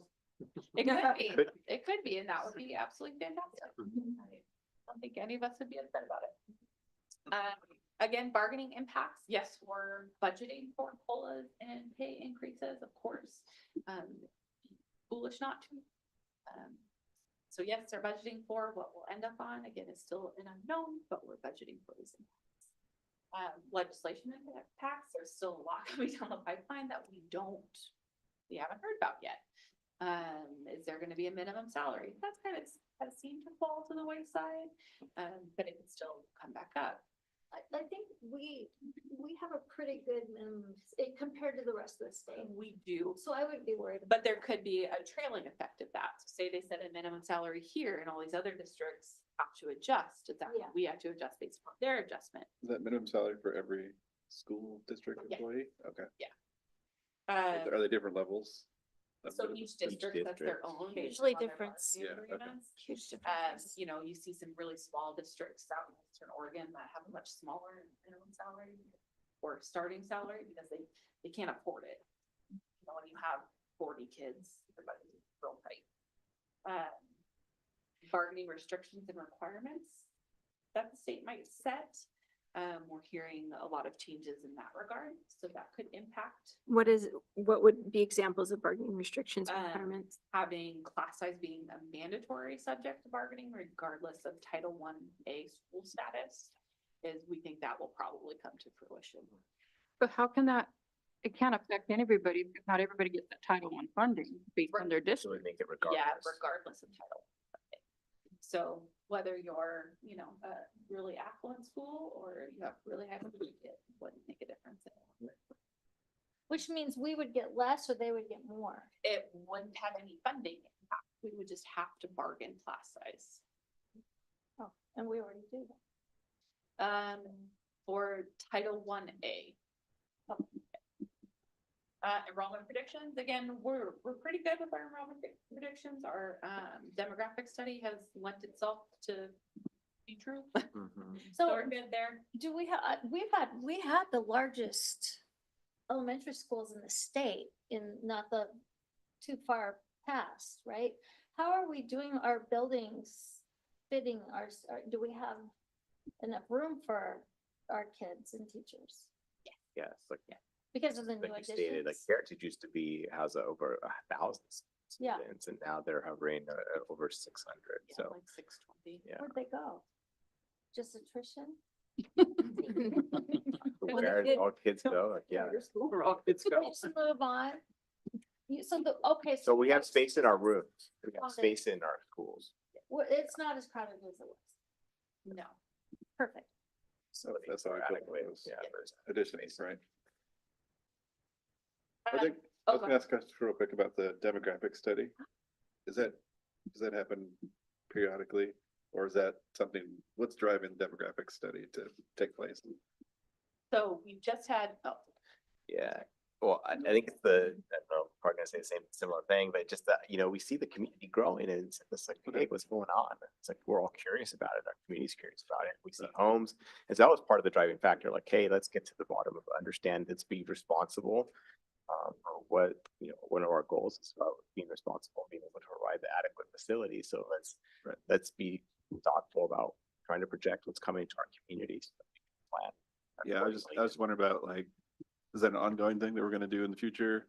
Is that part of the budget? Okay, I was just curious. we're actually required by state law to have Oh, a okay. long-range facility plan updated every 10 years. Okay. I believe 4 years ago was when we had our last one done. Mhm. So we had a demographic study then, and then we also recently had an updated demographic study. as Okay. well. So that's something that happens periodically, yeah. PERS increases. And again, this will also go back to legislation impacts. So presently our tier 1 and tier 2 PERS will increase by 1.83%. Our OPSERT membership rate will increase by 1.49%. But there's legislation right now coming down the pipeline that they want to limit these increases next year. But I don't know if it will necessarily impact us. A lot of districts who have a PERS bond, which we do not, thankfully right now, are having 5 to 10% rate increases, which is huge in regards to PERS. When you say a PERS bond, explain that to me. So many, many years ago, when interest rates were super low, a lot of districts went out and said, you know what, I'm gonna try and borrow this money and prepay my PERS obligation. I'm banking on the rates being low enough to Mhm. cover future obligations. Hmm. Well, right now the pendulum has shifted. Yeah. Where their rates have gone up, and they're like, oh no. And again, there's other factors, there's payroll costs that go into that. Anyway, we did not go out for a PERS bond. We said, we're just gonna take our PERS rates, there's rate color. So PERS rates, just PERS rates can't go up over a certain amount each time, and we're gonna be planful that way. Mhm. So we did not go out for a PERS bond. Other districts have, and some of them are still successful and reaping the benefits of the lower PERS rates. Some of them are doing really poorly right now. But there's some legislation out that they want to limit some of those increases. If it impacts us, I don't know yet. It might just impact us with the PERS bonds. I don't know. So we're gonna wait and see pattern. So when you say there's legislation, is legislation covering the ones that abused and borrowed from the future? That had an Yeah. unlucky guess. Right. Had an unlucky gamble. So now them putting a cap on it is gonna affect the others who have not gambled. And Potentially. Well, it's so not, their mistake is gonna affect others because of their mismanagement. Potentially. yeah, but the people who have not, I mean, they're not going to limit it in a punitive manner, just in what they believe is an appropriate level, which shouldn't be impacting, I mean, really high rates were not the norm, but they put districts at risk, right? They do. They put districts in a financial risk. Again, this will all go into the overall calculation of the PERS rates. Because now we're going down a total rabbit trail. First, some things that were written into the law about their unfunded portions of what districts are allowed to have for unfunded portions and how that impacts your financial reporting as well. So anyway, yes, there could be trickle effects of this. They could decide to put it elsewhere. I don't know. So, Kind of wait and see on that one. so then we have all these increases and then we have budget considerations for increases.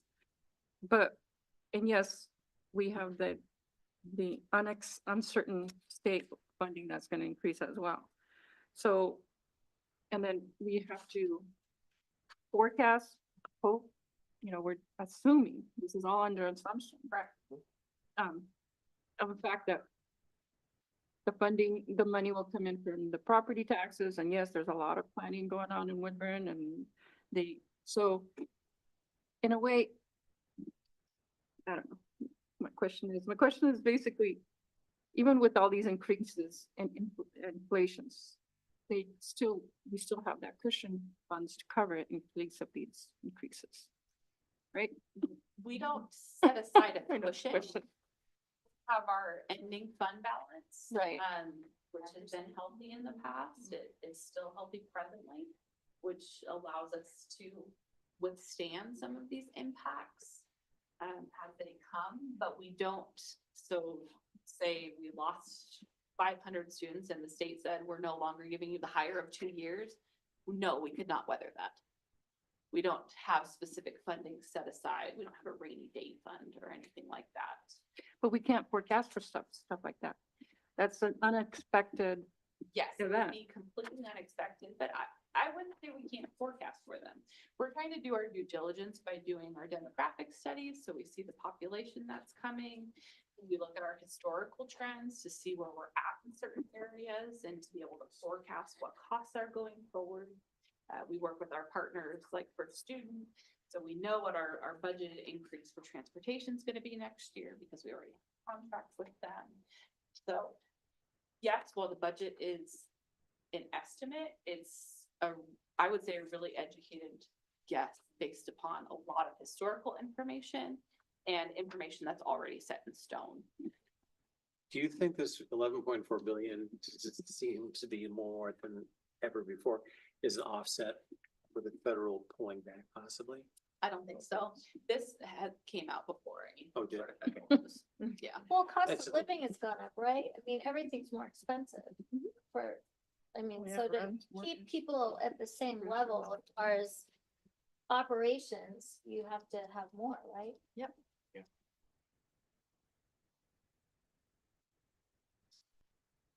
Okay, so any current questions and any information that you all might want to hear at the budget To ask committee? all the questions. No, I appreciate that. Yeah. Maybe. Well, I appreciate the depth of your Yes. knowledge. Oh, thank you. I'm really Sarah's kind of really good. impressed. She's very good. Yes. We're high-end It's just her talk. She's all wired and crazy by now. Well, it's just the breadth of knowledge. I really appreciate that. Thank you. What is the law? That fund is impacted. So are you interested more in like, kind of how the ADM is calculated and when it would be impacted? Like, what is the dollar? I don't know if we've necessarily done a deep dive that would say if a student doesn't, like. Right, because although our absenteeism rate is increasing, I mean, it's pretty low. So what is that negative? I don't know that I can necessarily answer that. I mean, I think it would be good to know, like, if we Yeah. are losing at the end of the year due to that, and what is that amount? I'd like to know more about how the ADM is calculated. Yeah, 'Cause- because to let a parent know, well, if you don't have your bad now. student at Let school, them this stay is home. what it's costing the school district. Now. Yeah, Well, I, that's a good one. Oh, you can set up maybe. I Yeah. think Yeah, it is an too, incentive as in a far way. as, It's like, Yeah. you know, Students. marketing we're not there. and I know that's happened take it out of their. Yeah. times, so we have to correct it. And Yeah. so, you know, how often does that get reported? Are those errors making their way into the, because like they report the attendance board, right? Where does that go? And then the board, you guys pass it on to, No. no, So we How report do they our get attendance to the state, 3 times a year. There's 3 periods of reporting. okay, So once the period's done, our data specialists do a deep dive and kind of reconcile the data. Okay. They're going through and looking for anomalies, that sort of thing, mhm, and doing any research if those come up, and then they report those to the state. So there's 3 periods of 8. right, but that data's got to get from the school to, Yes, Okay, all- so it's that's all directly within the reported system. from the school to the, Yeah, okay. it's all in the same. It just system. shows up. Yeah, yeah, okay, they're just, Yeah. yeah, in the same system, okay. it's all reported. So is your question like, how quickly does a teacher need to like correct a mistake before it has an impact? I think there's just a lot of potential errors that could be happening and, have we audited that system? Do we understand how good our numbers are for attendance and what does it mean to be, if there's absent, right? Like you didn't show up at all. There's what's happened to us a number of occasions where, he's 2 minutes late or sometimes he's just showing up and I get a phone call, your student was absent Yeah. for one or more periods and it's like, no, they were there. And then we got to call the school and correct that. If I remember to, hopefully, so how much of that kind of stuff is fun? And if those are directly impacted, Like you Our said, every funding. day matters, and we're just wondering, so how much does it matter? right? So I'm It's wondering really mattering maybe quite a bit. the question could be, if every student was here every single day, all day, our funding would be X. Yes, yeah. Yes, but also. And then here it's presently. Yeah, I think we do have, that is something we could perhaps put a number on. So. I think we could work on something. That is good data. That would be interesting to know exactly when a student is absent. Like you said, how much does it cost? And maybe as a parent, that would be incentivized to make sure you get your kid to school. Absentee fee. Because honestly, I never knew that there was a cost associated to it. I had I had 3 kids go through Woodburn School District, never knew there was a I cost know, associated. I feel guilty now. Mine were not absentee kids. They were eager to be learning, so. But see, exactly, if a parent knew how much of an impact their student has Yes. on the fact that they're not attending. Yes. And, we're still having to pay the teachers, we're still having to pay for the maintenance, we're still having to, pay for all the transportation and the utilities. But because maybe, I'm not saying, some parents basically, oh, I go to work, my kids go to school, they don't go to school. I don't Not my problem. That's Community still a school district, responsibility yeah, for the just parent. need to Understand data. Yeah. That we're using. I That's- agree. I think it's a good I don't think we number need to for you go. guys to put out as a school district, just because as parents, I mean, mine aren't in school anymore here, but just to understand that, because I never understood that. I mean, I think we could. They're not even do- aware of it. yeah, We could put some more information together as to how attendance impacts yeah, funding. yeah. I think maybe for the budget committee itself, I don't know if we necessarily want to go and do that deep a dive, because No. I want to keep it centered around, Yeah. here's our funding and are you guys comfortable with Yes. spending our funding? No, I'm thinking for you, Discussion. this is something for Yeah. the future. For the future, if you need to go out for a bond, or you just need to know how the school district runs, to know that there's a cost associated to every time when your kid says, I just don't feel like going to school today. Uh-huh. That, Well, the parent doesn't feel like being a parent then. yeah, it doesn't feel like getting up Exactly. in the morning, getting their kid out of this, out, their elementary kid out. Well, Out a the door. doctor visit, I feel And we have guilty our now. students here. Yeah, Have our students here. yeah. Well, that's another question. That was excused absences. And again, I don't know if that's That necessarily a calculated. budget committee Yeah. deep Sorry, dive I we just- need to do. Because again, I kind of want to keep it Yeah. centered around. She was saying that with the, haven't if heard I'm questions. correct, like if it's an excused absent, it doesn't matter. It- It's just, if the student has a Yeah. non-contact day, it's the same. That's just what I'm trying to understand is, Yeah. how's it calculated and what's the impact? I like to know a little bit more about extracurricular. Sure. What those going to look like. So for example, for sports, what does it look like at the middle school level? And what does it look like at the high school, maybe for high sport? Are you looking like specific cost by sport? Like how is, for example, football? My hands are so dry. It's just the weather outside. Okay.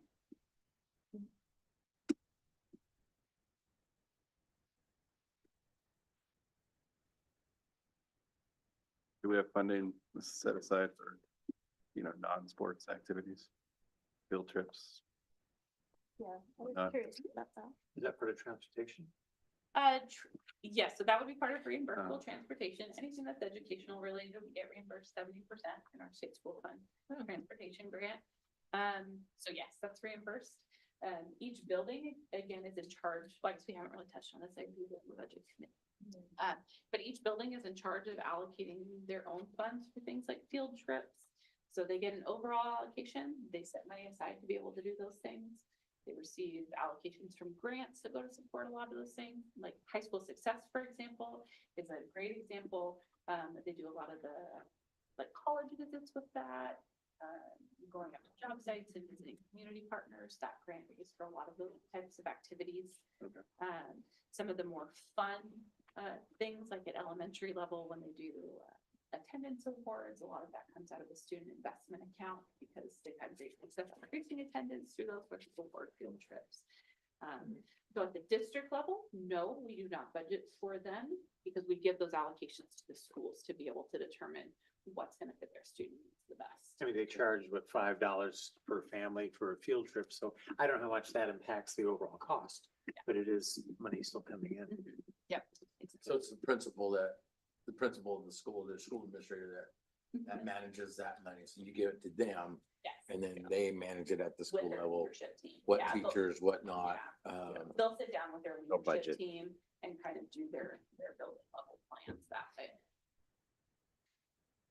So if they wanted to increase their extracurriculum activities to field trips or whatnot, this site school would have to determine if they want to figure out some sort of funding or some grants or something in their They- own budget. Yep, they do it all within their own funds that they're allocated.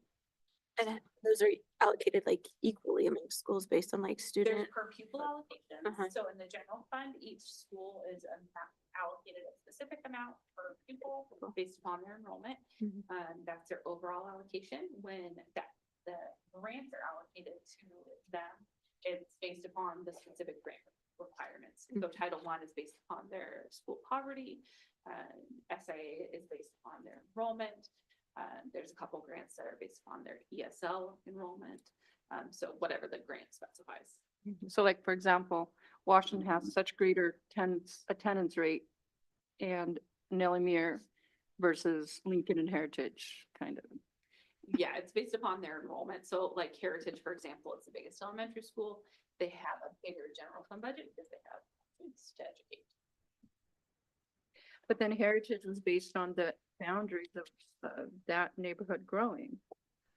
But now, doesn't Heritage and Lincoln kind of, not Lincoln, Nellie Mere, aren't they kind of into the boundary, competing for their boundaries because of the expanded neighborhood? To a certain extent, but we update they're based upon their current budget allocation is based upon their current enrollment. So it's updated to reflect what they will have for the next year.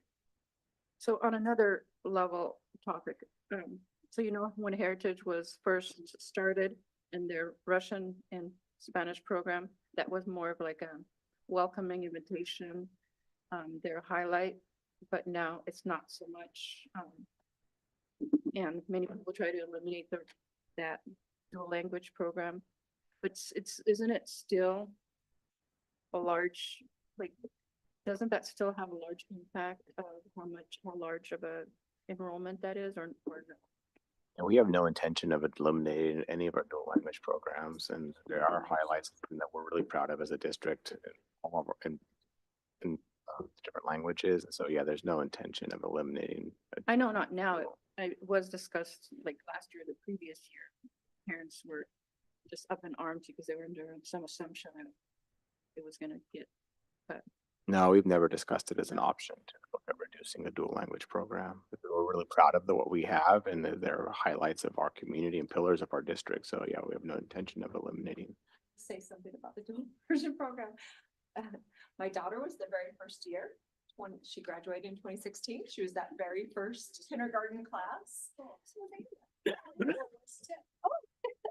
Yes, and she had the state educators coming into her classroom. She was the model classroom, and so she was like, "Oh yeah, we always have all these people from the state." She is now passed a national level language, basically testing her on her language skills. She's 26 years old now, she passed her language skills. She gets a language incentive at her job. Congratulations. She's a firefighter here in Woodburn. Oh, she got her biliteracy certificate. Yes, but she also went on all those years later out of school and just tested last year through a national testing. And she tested higher than her counterpart who is a native Mexican American who her language skills are higher than his, and he spoke Spanish, obviously with his family and everything like that. But her language skills were higher than his, and I was like, not anything against him. Yes. Congratulations. to And her. then my second daughter, who also went through the dual immersion, is in her 6th year of pharmacy school. And she uses her language skills every day. She's a pharmacy intern at Kaiser because they program too. She uses her language skills every day. So every day I tell them, look at what, because they so complained about me putting them in this program. I'm like, no, it's going to be so important. And now they never question what I made that decision all those years ago. Mom's So, yes. torture paid off. Yes, they cried in kindergarten coming home. I understand everything my teacher's saying. I'm like, you will understand it. It'll all work out. And it did. It was, so yes, I am a big advocate for the dual immersion program. It's the best decision helping students of ESL students and the English language learners and. No intent. Yes, it's a great program. Well, just- I'm only saying that is because last year we had a lot of parents up in arms and public testimony and public comments and I'm sure we weren't, there was no intention of it, but somebody riled them up. Somebody provided them that misinformation just in order to start up the unnecessary fires. I'm gonna circle back. Yes, exactly. So my other question, I know we have programs where students have to be eligible to be receiving some of those grants. I know we offer some programs like STEM and other type of programs. So there are programs that maybe many of our students are not eligible for. So do we have programs available for students who do not meet the criteria? That's one question. I don't know which programs you. So for example, we offer some sort of program at the elementary level for STEM. Like, are you talking like Smile? Or Smile Club? All students. But not all students have the opportunity to be. Yeah, it's like first generation, like potentially first generation college students. Mhm. Budget, do we have programs available?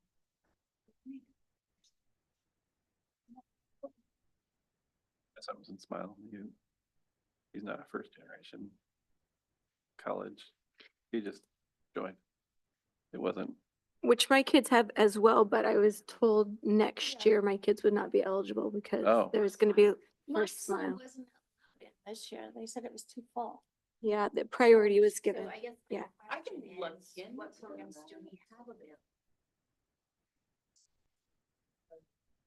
I'd like to see.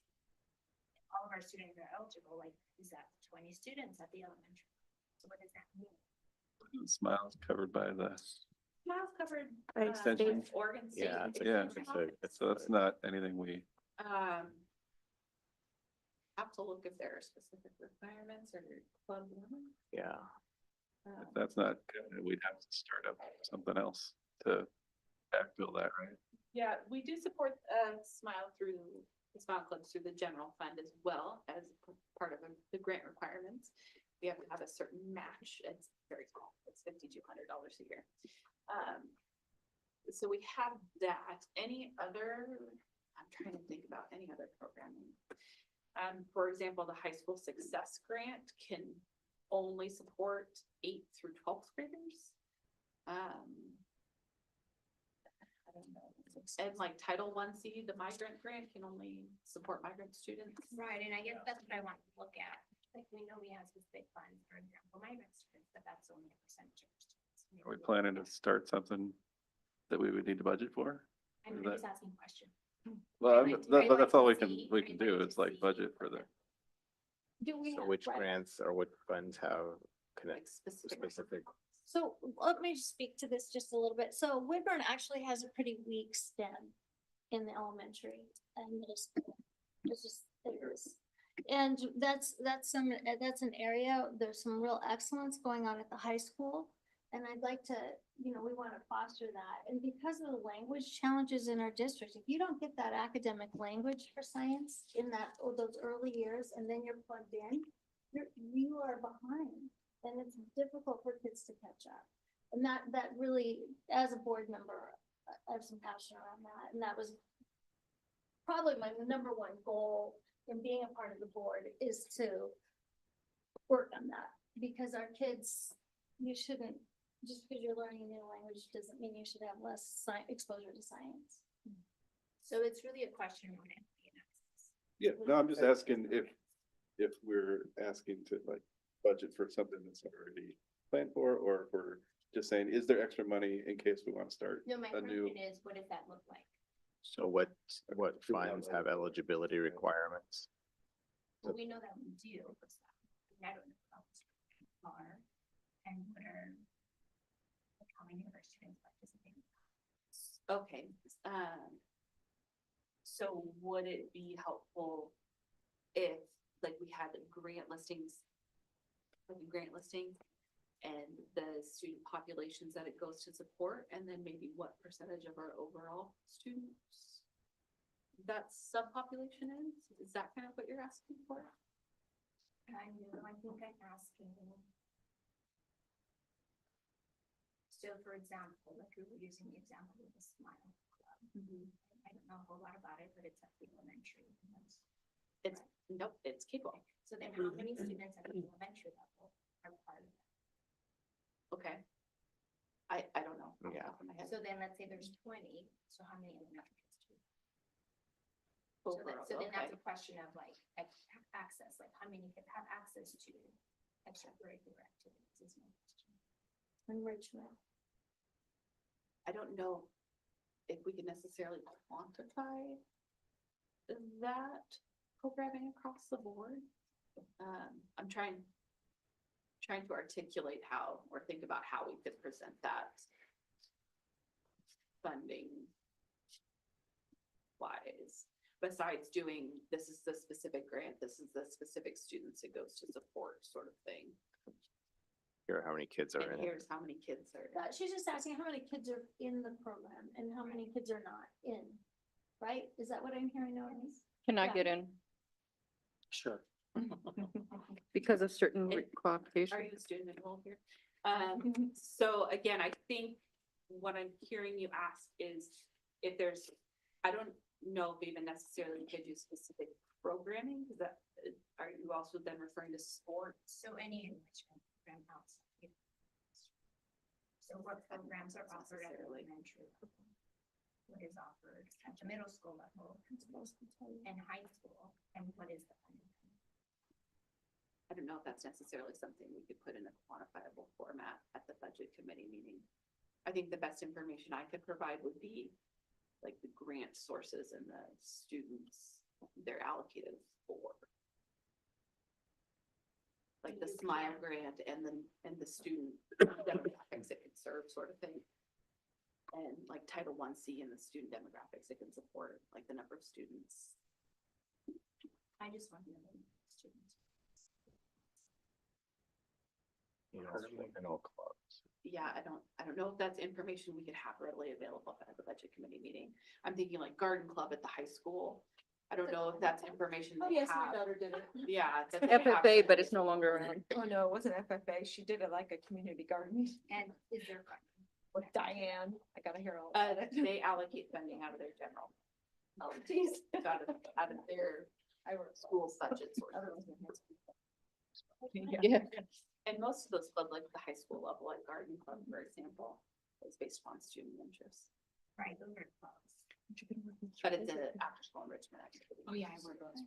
So I guess I want to get to the heart of what you're really wanting. So maybe Which- provide source. What club is this? Yeah, I always work. At elementary school. I look like I'm doing surgery all the time. And I Purple think gloves. Other questions connected to that? I have another question. So how much money do we get, if any, from the Willamette ESD? And the only reason I ask is because like the summer school right now is more Title I and it's for only certain, there's restrictions, only certain students can get in. And I've experienced this on my own as direct impact by well, now she's a freshman. And she did need some assistance, which is recommended by a teacher, but then because of such a high enrollment rate and we didn't fall under the classifications, she wasn't allowed to even, there was not even an option for her to get in to get the additional schooling assistance during the summer, so I had to get a private tutor, but that's beside the point. The fact is that being a high school graduate years ago, I know ESD did provide funding to Woodburn and Jervis School District for summer school, and it had expanded the summer school to many, to all or to many versus strictly Title I, which is federal funding, which is specific criteria. So is that even something in the budget or? So the ESD does not provide specific funding for summer school. Mhm. The ESD is granted funds from the state based upon our enrollment. We are considered a withdrawn district from the ESD, That makes meaning sense. we can take 100% of our funding from the ESD, which we do, except for services we purchase from them. So for example, there are some really specific special education services that we couldn't be able to hire a full-time FTE for because we need like 0.17 of an FTE. So we purchase those services from the ESD because overall, all of the districts within the ESD need 1.0 of that service. So we'll purchase those sorts of things from them. So whatever that funding was before years ago is no longer available under some certain circumstance. I can't speak to if they had summer school funding previously, but no. There They- was, and it was in the 1980s and 90s. You I know. participated. But, yeah, but it was available and the reason I only say that is because my mom's employed and she did get checks from the ESD. Yes, so again, we do receive our funding from the ESD. It's passed to them first, and then we take everything we don't spend from them. Again, we'll purchase some specific services based on our student needs, like a 0.17 of a certain sort of specialist that we, but otherwise the revenue comes directly to us. So we had actually, I have a son on an IEP and we had a lot of trouble getting, ESD services. And, really felt it was the school that was making it difficult to get that. And so I'm wondering is it because we've already purchased our amount? I mean, how flexible are they in that? Like, you purchase it at the beginning of the year before you even know what you might need? And I'm sorry to unload on you on that. I probably shouldn't have shared on that. But do you hear what I'm saying? Like, is there difficulties? There's a planning process we go through with them, but in regards to student services and what students are allocated, I don't think I can necessarily speak to that because that would be specific to the student and the IEP Well, and the Yeah, IEP. That's probably a conversation best had back with. But I didn't get an answer. So my point being, like, you have I'm just generic, you have a kid who really could use some extra supports that aren't really, maybe they need and they're not getting, and it's been recommended. And so mid-year, can they get that? Are you nimble and say, yeah, let's pull someone in this year, or do we have to then next year, because we've already purchased how much we're gonna purchase? That's a really individualized question that the team responds to based on the individual child. So But I'm asking as a district level, just as a function, can that be done? If it's warranted, if the team says yes. To a certain extent, yes. Obviously, if we have to purchase more of a portion of an FTE, if they don't have that FTE IEP Right, available, that's what I'm. then no. Right, oh, we if they can't, don't have you it know, available, we but. can't magic an But FTE wait, and right, say- but could we, is it our lack of funding? I mean, do we have the discretionary mid-year, or does it have to be budgeted a year in advance? I guess that's what. It doesn't need to be budgeted a year in advance. But again, when we're looking at those specific types of funding sources, yes, 100% of our budget is budgeted for and Yeah. allocated. So if we're looking at services that are required under the IEP and the IEP team has agreed upon, then yes, we'll provide those. If it's a service that might be something that someone wants, then we're looking at what services are we cutting for other students to provide this here. We don't have like an extra bucket of funding sitting out there. So it's already allocated. So you've already got it 100% allocated before that year starts. Yeah, 100% of our budget is budgeted. Well, in the, At in the ESD, because it goes through them first, so they have the pie. It would be essentially any sort of purchase service. We'd have to turn around and say, okay, ESC, we now want to buy this. Yeah, service yeah, from yeah. you." Can you do that? If they have it available Right. and we can shift the Shift. budget elsewhere. So we can say, okay, we're not rehiring this EA because Sure. we now have to provide this service. That's kind of how the Okay, so mid-year when can we- conversations go. I have one other question. You know, Willamette, Tech Services is the career, academy. How do we pay for that? That's paid for out of the high school success grant. How successful has enrollment from Woodburn been in the Willamette Career Academy? I can answer that. What's the question? How successful have students that have enrolled in the Willamette Career Academy been in the program from our schools? Like, How many students have completed the program when they've enrolled? yeah, like, you know, how many have enrolled and how many have actually completed it? You get that. I'm just curious. Over the year, they have expanded the many opportunities, you know, for instance, what is it? There's been extended, opportunities for the Yep. high school, for our high school plus other high schools. Yeah, I'm just curious, you know, if we have 60 kids that, you know, start out in the program, do all 60 of them complete the program, or are 60 starting and only 50 are completing? I'm just curious on that one. And just for confirmation, this year's budget has been on target, is on target. 24.5. Yeah, 24, 25, it's on target. And then are we anticipating like any big changes to the budget for next year? Like, are we anticipating like needing to decrease funding to facilities? Or I know last year, I think that there was a decrease in like the athletic facilities. I'll have to go back and look at my notes. And there was, Transfer wasn't as far.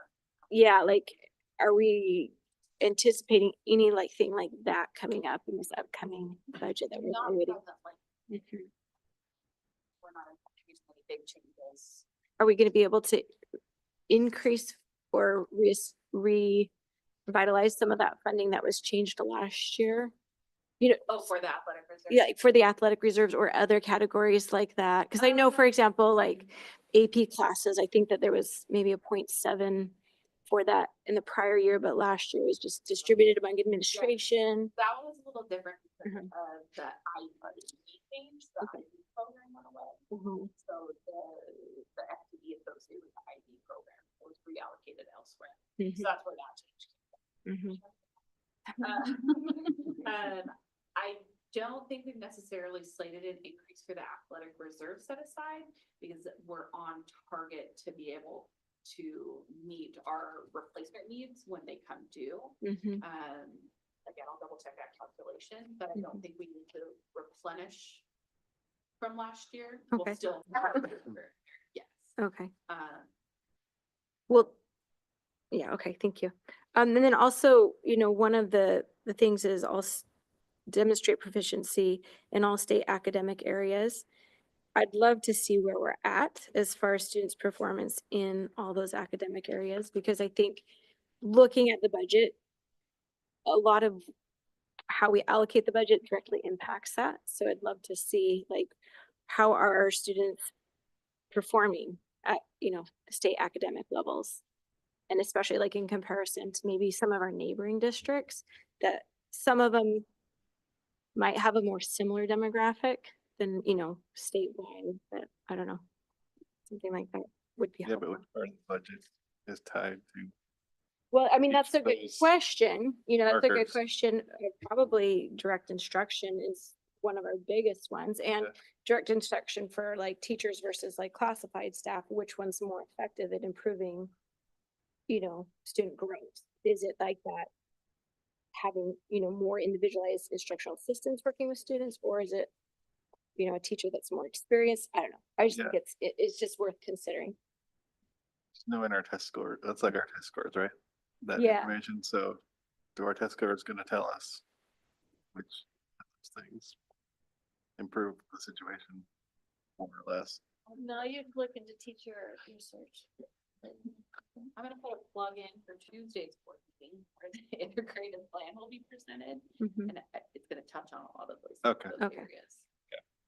And I think that's a great question, being asked, because, for example, if the reading scores are low, and we want to look at the funding connected to that. Right. And we need funds to help support. Yeah, but if we're doing the budget, like, I wanna understand, because I don't know, like, what's tied to what, you know? Like, what improves our reading scores, right? What do I put more money towards?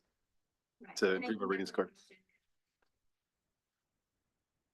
So Yeah. you talking about reading scores and so forth, so a lot of kids, or we don't know actually, go to summer school. You would think they would go to, because they need the assistance, but how much, like, we want to know how much of a ratio of success. So yes, summer is for fun, but at the same time, it's just students need the assistance to increase their math or their reading skills, their English skills. Shouldn't we also look at, okay, so let's say, for example, this percentage of students are going to summer school because they're failing in these areas, but then at the end of the summer school, we're not grading them, are we? Yes, summer school is tracking that data. And I So- believe there was a summer school presentation. Yeah. Yeah, the board has done the work on this, like it's been presented to the board of the summer school, and then the board goals monitoring progress of towards that. So there's that information has been shared and prioritized through the board's work. So I don't know if it's sharing back with people a little bit of what's been presented with the board. So I have a question, Norman, I thought that there had been funding, found to fund summer school. Was that a summer or two ago?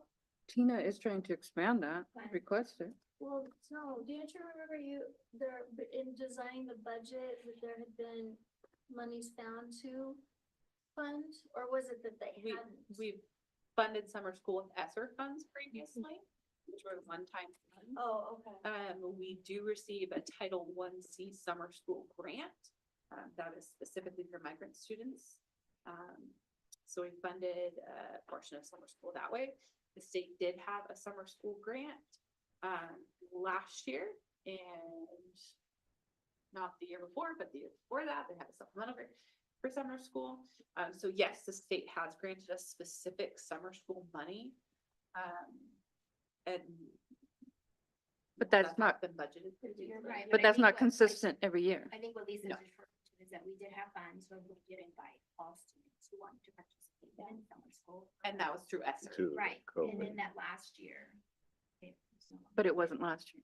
It wasn't available that. We didn't have Those are- enough funds to be able to fund an entire school district summer school. Yeah. After that. And then again, with the state specific summer school funds. We are hearing that we might get state specific summer school funds, but we're waiting on the legislature. During this school year, the 24-25 school year, has there been any attrition of district staffing? But Like any positions that, you know, somebody moved to district or somebody retired that are not going to be refilled? for 25, 26, Yeah, anticipation for next school year. don't know that. off the top of Yeah. my head. presently. That's part of the budget. Okay.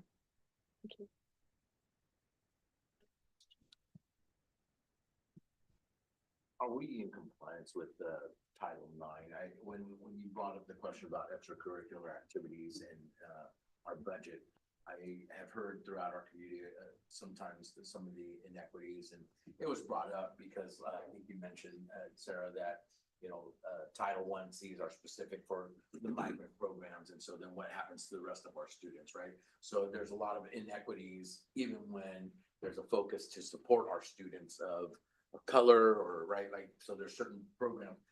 But when you brought up extracurricular activities, that's what popped into my head is the athletic reserve funds for our athletes. Is that the fund that supports sports, or is that a separate? Athletic That- reserve is specifically for facilities stuff? facilities. Okay, correct. okay. Are we audited or on our Title IX compliance in regards to our athletic budgets and what we're doing with that throughout our district? I think there's two separate questions, like budget wise, are we in compliance with Title IX? Is that what you're Yeah, asking? yeah. I don't know that we're not. There's specific budget guidance around Title IX. That's not something we're audited on. I mean, we have our overall financial audit that looks at all of our expenditures across the board. I'm not sure how to answer The your reason question. I asked that is Yes. yeah. And because there's been other school districts that I've worked with in the past to where that became a bigger issue. And of course, it impacts budget of providing that fairly across equitable, right? And so when it was mentioned about extracurricular activities, I'm like, there are some programs that are specifically for a certain group demographic of our district. But then where does that leave the rest of our Russian speaking or English speaking? Like, are we really being equitable across the board for our district with our programs, you know? And I don't know all the programs that we have. We have a lot, but budget wise is like, what are we doing for those students that don't have the Title I C, right? And I'm glad to see that a lot of our students get that benefit. But then I do see and have talked to other students as well. I can't because I'm white. I can't because I'm Russian. I can't, right? And they talk about those programs like, so it kind of goes to Noemi's question. It's like, is there other funding within the district that we can help support the students that don't participate in some of those programs? So I think that's maybe even a bigger deep Yeah. dive Is it? Okay. data sort of question. Okay. For example, sure, we have the Title I C grant that goes to support migrant students, but our smallest elementary class sizes are in the Russian program. You know, we have a kinder class of 12. So, you know, it's a bigger data question than I think specifically looking at extracurricular versus, yes, we talk about Title I C and that grant, which, you know, is $800,000, but that's a drop in the bucket of our overall budget of, you know, almost 90 million. And it's And like, it's not excluding, if my children, if I wanted to enroll them in the Russian, I could, right? That's not excluding anybody. And what we're talking more, you're talking about extracurriculars. yeah, And or it's or usually- athletics or Yeah. things like that. And that's usually me, girl, boy, isn't it? That you're doing equal funding around female participation? Across the board, yeah. But the program is funding, right? It's just whatever's already been decided. Which Yeah. has been So- decided, right? We're not doing Yeah, so for new stuff, example, new like programs. the softball coach gets So it's already, same stipend. stipend amount as the baseball. Good. Like that is already settled. They get Football their coach making uniforms 7 replaced. million. on so the between same- now and we set the budget, we're not changing what Yeah. programs are going or not going. No, the Right. Well, and football coach gets the same amount as the girls tennis coach. And That's so part of all. my question was, is it goes back to where now I just forgot the fund, where we give it to the principal and the principal decides, oh, we're gonna go this field trip and then, so it's given down. So that's kind of what we're doing with our athletics is this It's coach given- gets this budget, this, right? And then they kind of run it, The building level the building. Okay. looks at that specifically. Okay. So, Okay. high school, it's- funding for each sport? To a certain extent, there's certain processes that happen the same every year. So for example, there's a certain amount of coaches allocated based upon the number of I guess I'm students not referring playing. to coaches, I'm referring to maybe athlete experience and team practice. So for example, like the football team, I'm sure they need, I don't know, whatever equipment. Mhm. There's a dollar amount to that, right? Yes. What does that look like for, I don't know, track or golf or? Yeah. So how does the athletic And then- department budget for each school, each sport? Yeah, and I think that will look different across the board, like helmet rentals, for Right, and so example. then my question is versus a it pair of track equitable then shoes. sort of thing. for those students who are maybe are playing baseball? Versus like, does baseball have to buy, I mean, I know that baseball has to buy their own stuff individually as a family. Do we get to approve Does- We at didn't. the school level? Does football So- probably doesn't do that, so then maybe just more information around like access to sports and things like that for our students. What I hear the question is like, then how does the athletic department budget for different sports? Right, that was now. No, because even. Yeah, last even one was 2019, my student, but she did have a complaint that the softball fields were not like the baseball fields. They should be nicer than they do now. And so that was always, we had to trek way out and walk across the field to get to her softball field, almost probably right behind the building here. Sarah, so the athletic funds, does that come out of general or does that come out of, students, general fund, right? Yeah. Okay. Obviously, if they do a specific fundraiser because they want to go to whatever, that's Separate, them. yeah. So, but each school's gonna spend I have another question. what they want to spend on their sports programs, right? Like, we're gonna, in the budget, we're just deciding Yeah. what is the Yes. overall amounts for all of the schools, right? You're not even doing that. Right, okay. necessarily. You're just approving, but. Right, so, Their overall out. so our influence on these individual sports programs. We don't have any. No, but Unless we wanna, it's goal. Yeah. Part Well, of the sure. mission Is to, sure, our service, our students receiving service. right, but how do we, The question is Change the- informational to ask, is that Yeah. happening? Like, one, it's my job to keep the district accountable, like, is that Yeah. happening? It's wonderful, and if it's not, like, why not? What can we do? Or what can we do? right, but so what do we change the budget in order to influence that, right? I guess would be Does the my budget question. need to be changed? I don't know. Okay. That's a question. Wouldn't it be the requirements to obtain those funds, criteria that need to be We don't get to decide. Yeah, No, we can't, no, yeah, we Right. wouldn't be able to access additional funds because. we I'm don't- not talking about additional funds. For instance, 4 years ago, the women's wrestling team was practically non-existent. Even though there was some, it was not even in consideration. But now it's like up and, it's winning and so forth. So is it it's allocated straight across versus 1 year, we have a great team, varsity and so forth, or the next 2-3 years, there's no. The schools are still Yeah. allocated the same amount regardless of how they're. So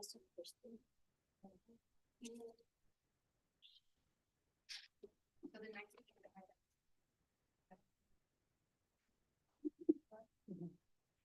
So we'll move on to item number 4, which is board calendar, and you will see, we have April 8th as a regular board meeting, May 6th, budget work session and first meeting, May 13th, is a work session, and June 7th.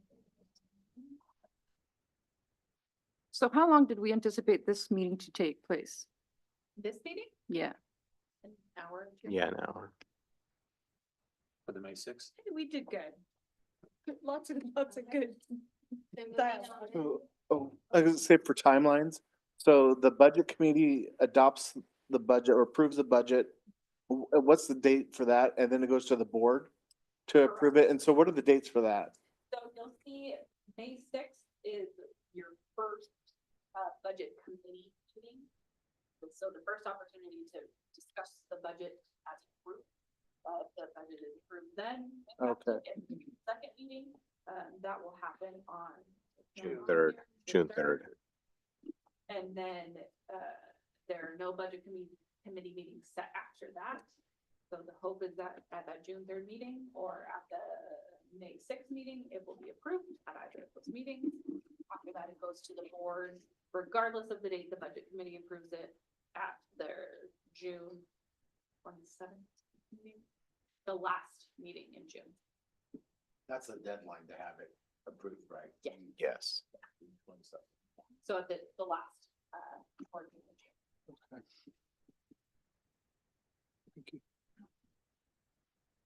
Well, thank you everyone for being here. Take time for your questions. I know you're in this meeting anytime. Thank you, Sarah. Okay, check it out. Yeah. Thank you. That was great. Thank you.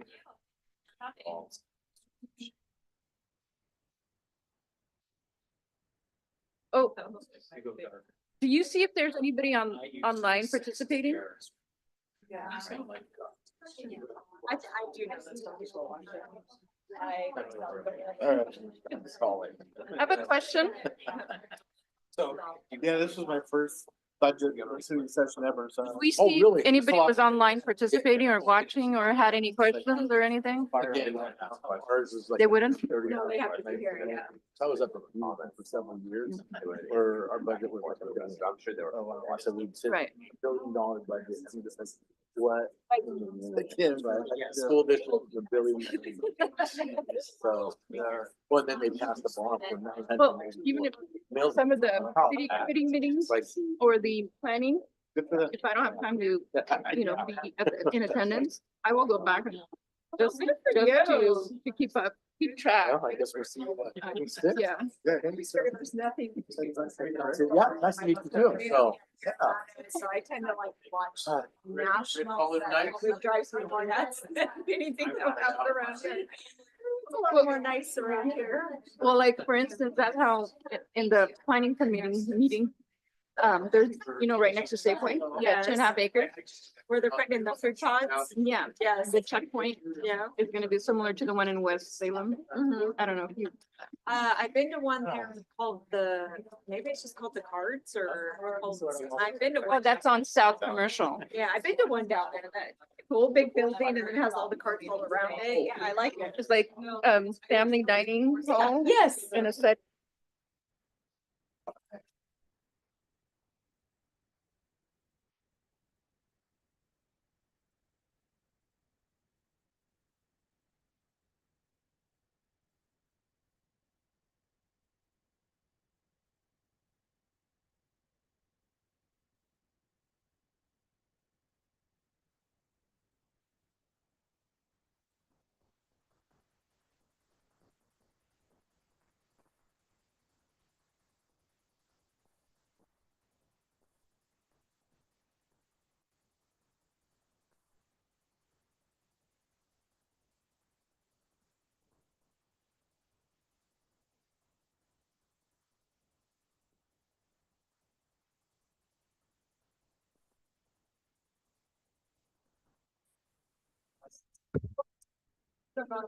Check.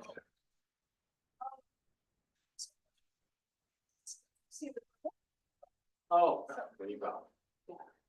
I'll see you when you visit again, if I don't see you first. Right, take care. Have a good Sarah, night. I'll see you in, Yes, thank You you. too. My neighbor that I don't ever see in my neighborhood. You go out there to walk by. Oh, do you? I have people who walk by and be like, oh my God, your house is the most prettiest house in the neighborhood. I'm like, Yeah. Thanks. Oh, we've lived there for so many years though. It's like 25, 26 years or something like that. Okay, we've had a lot of time to be able to. Just walk by ours, we don't look, it's a mess, the yard's always a mess. Are you still recording? Yeah, how's your end of the neighborhood? People are treating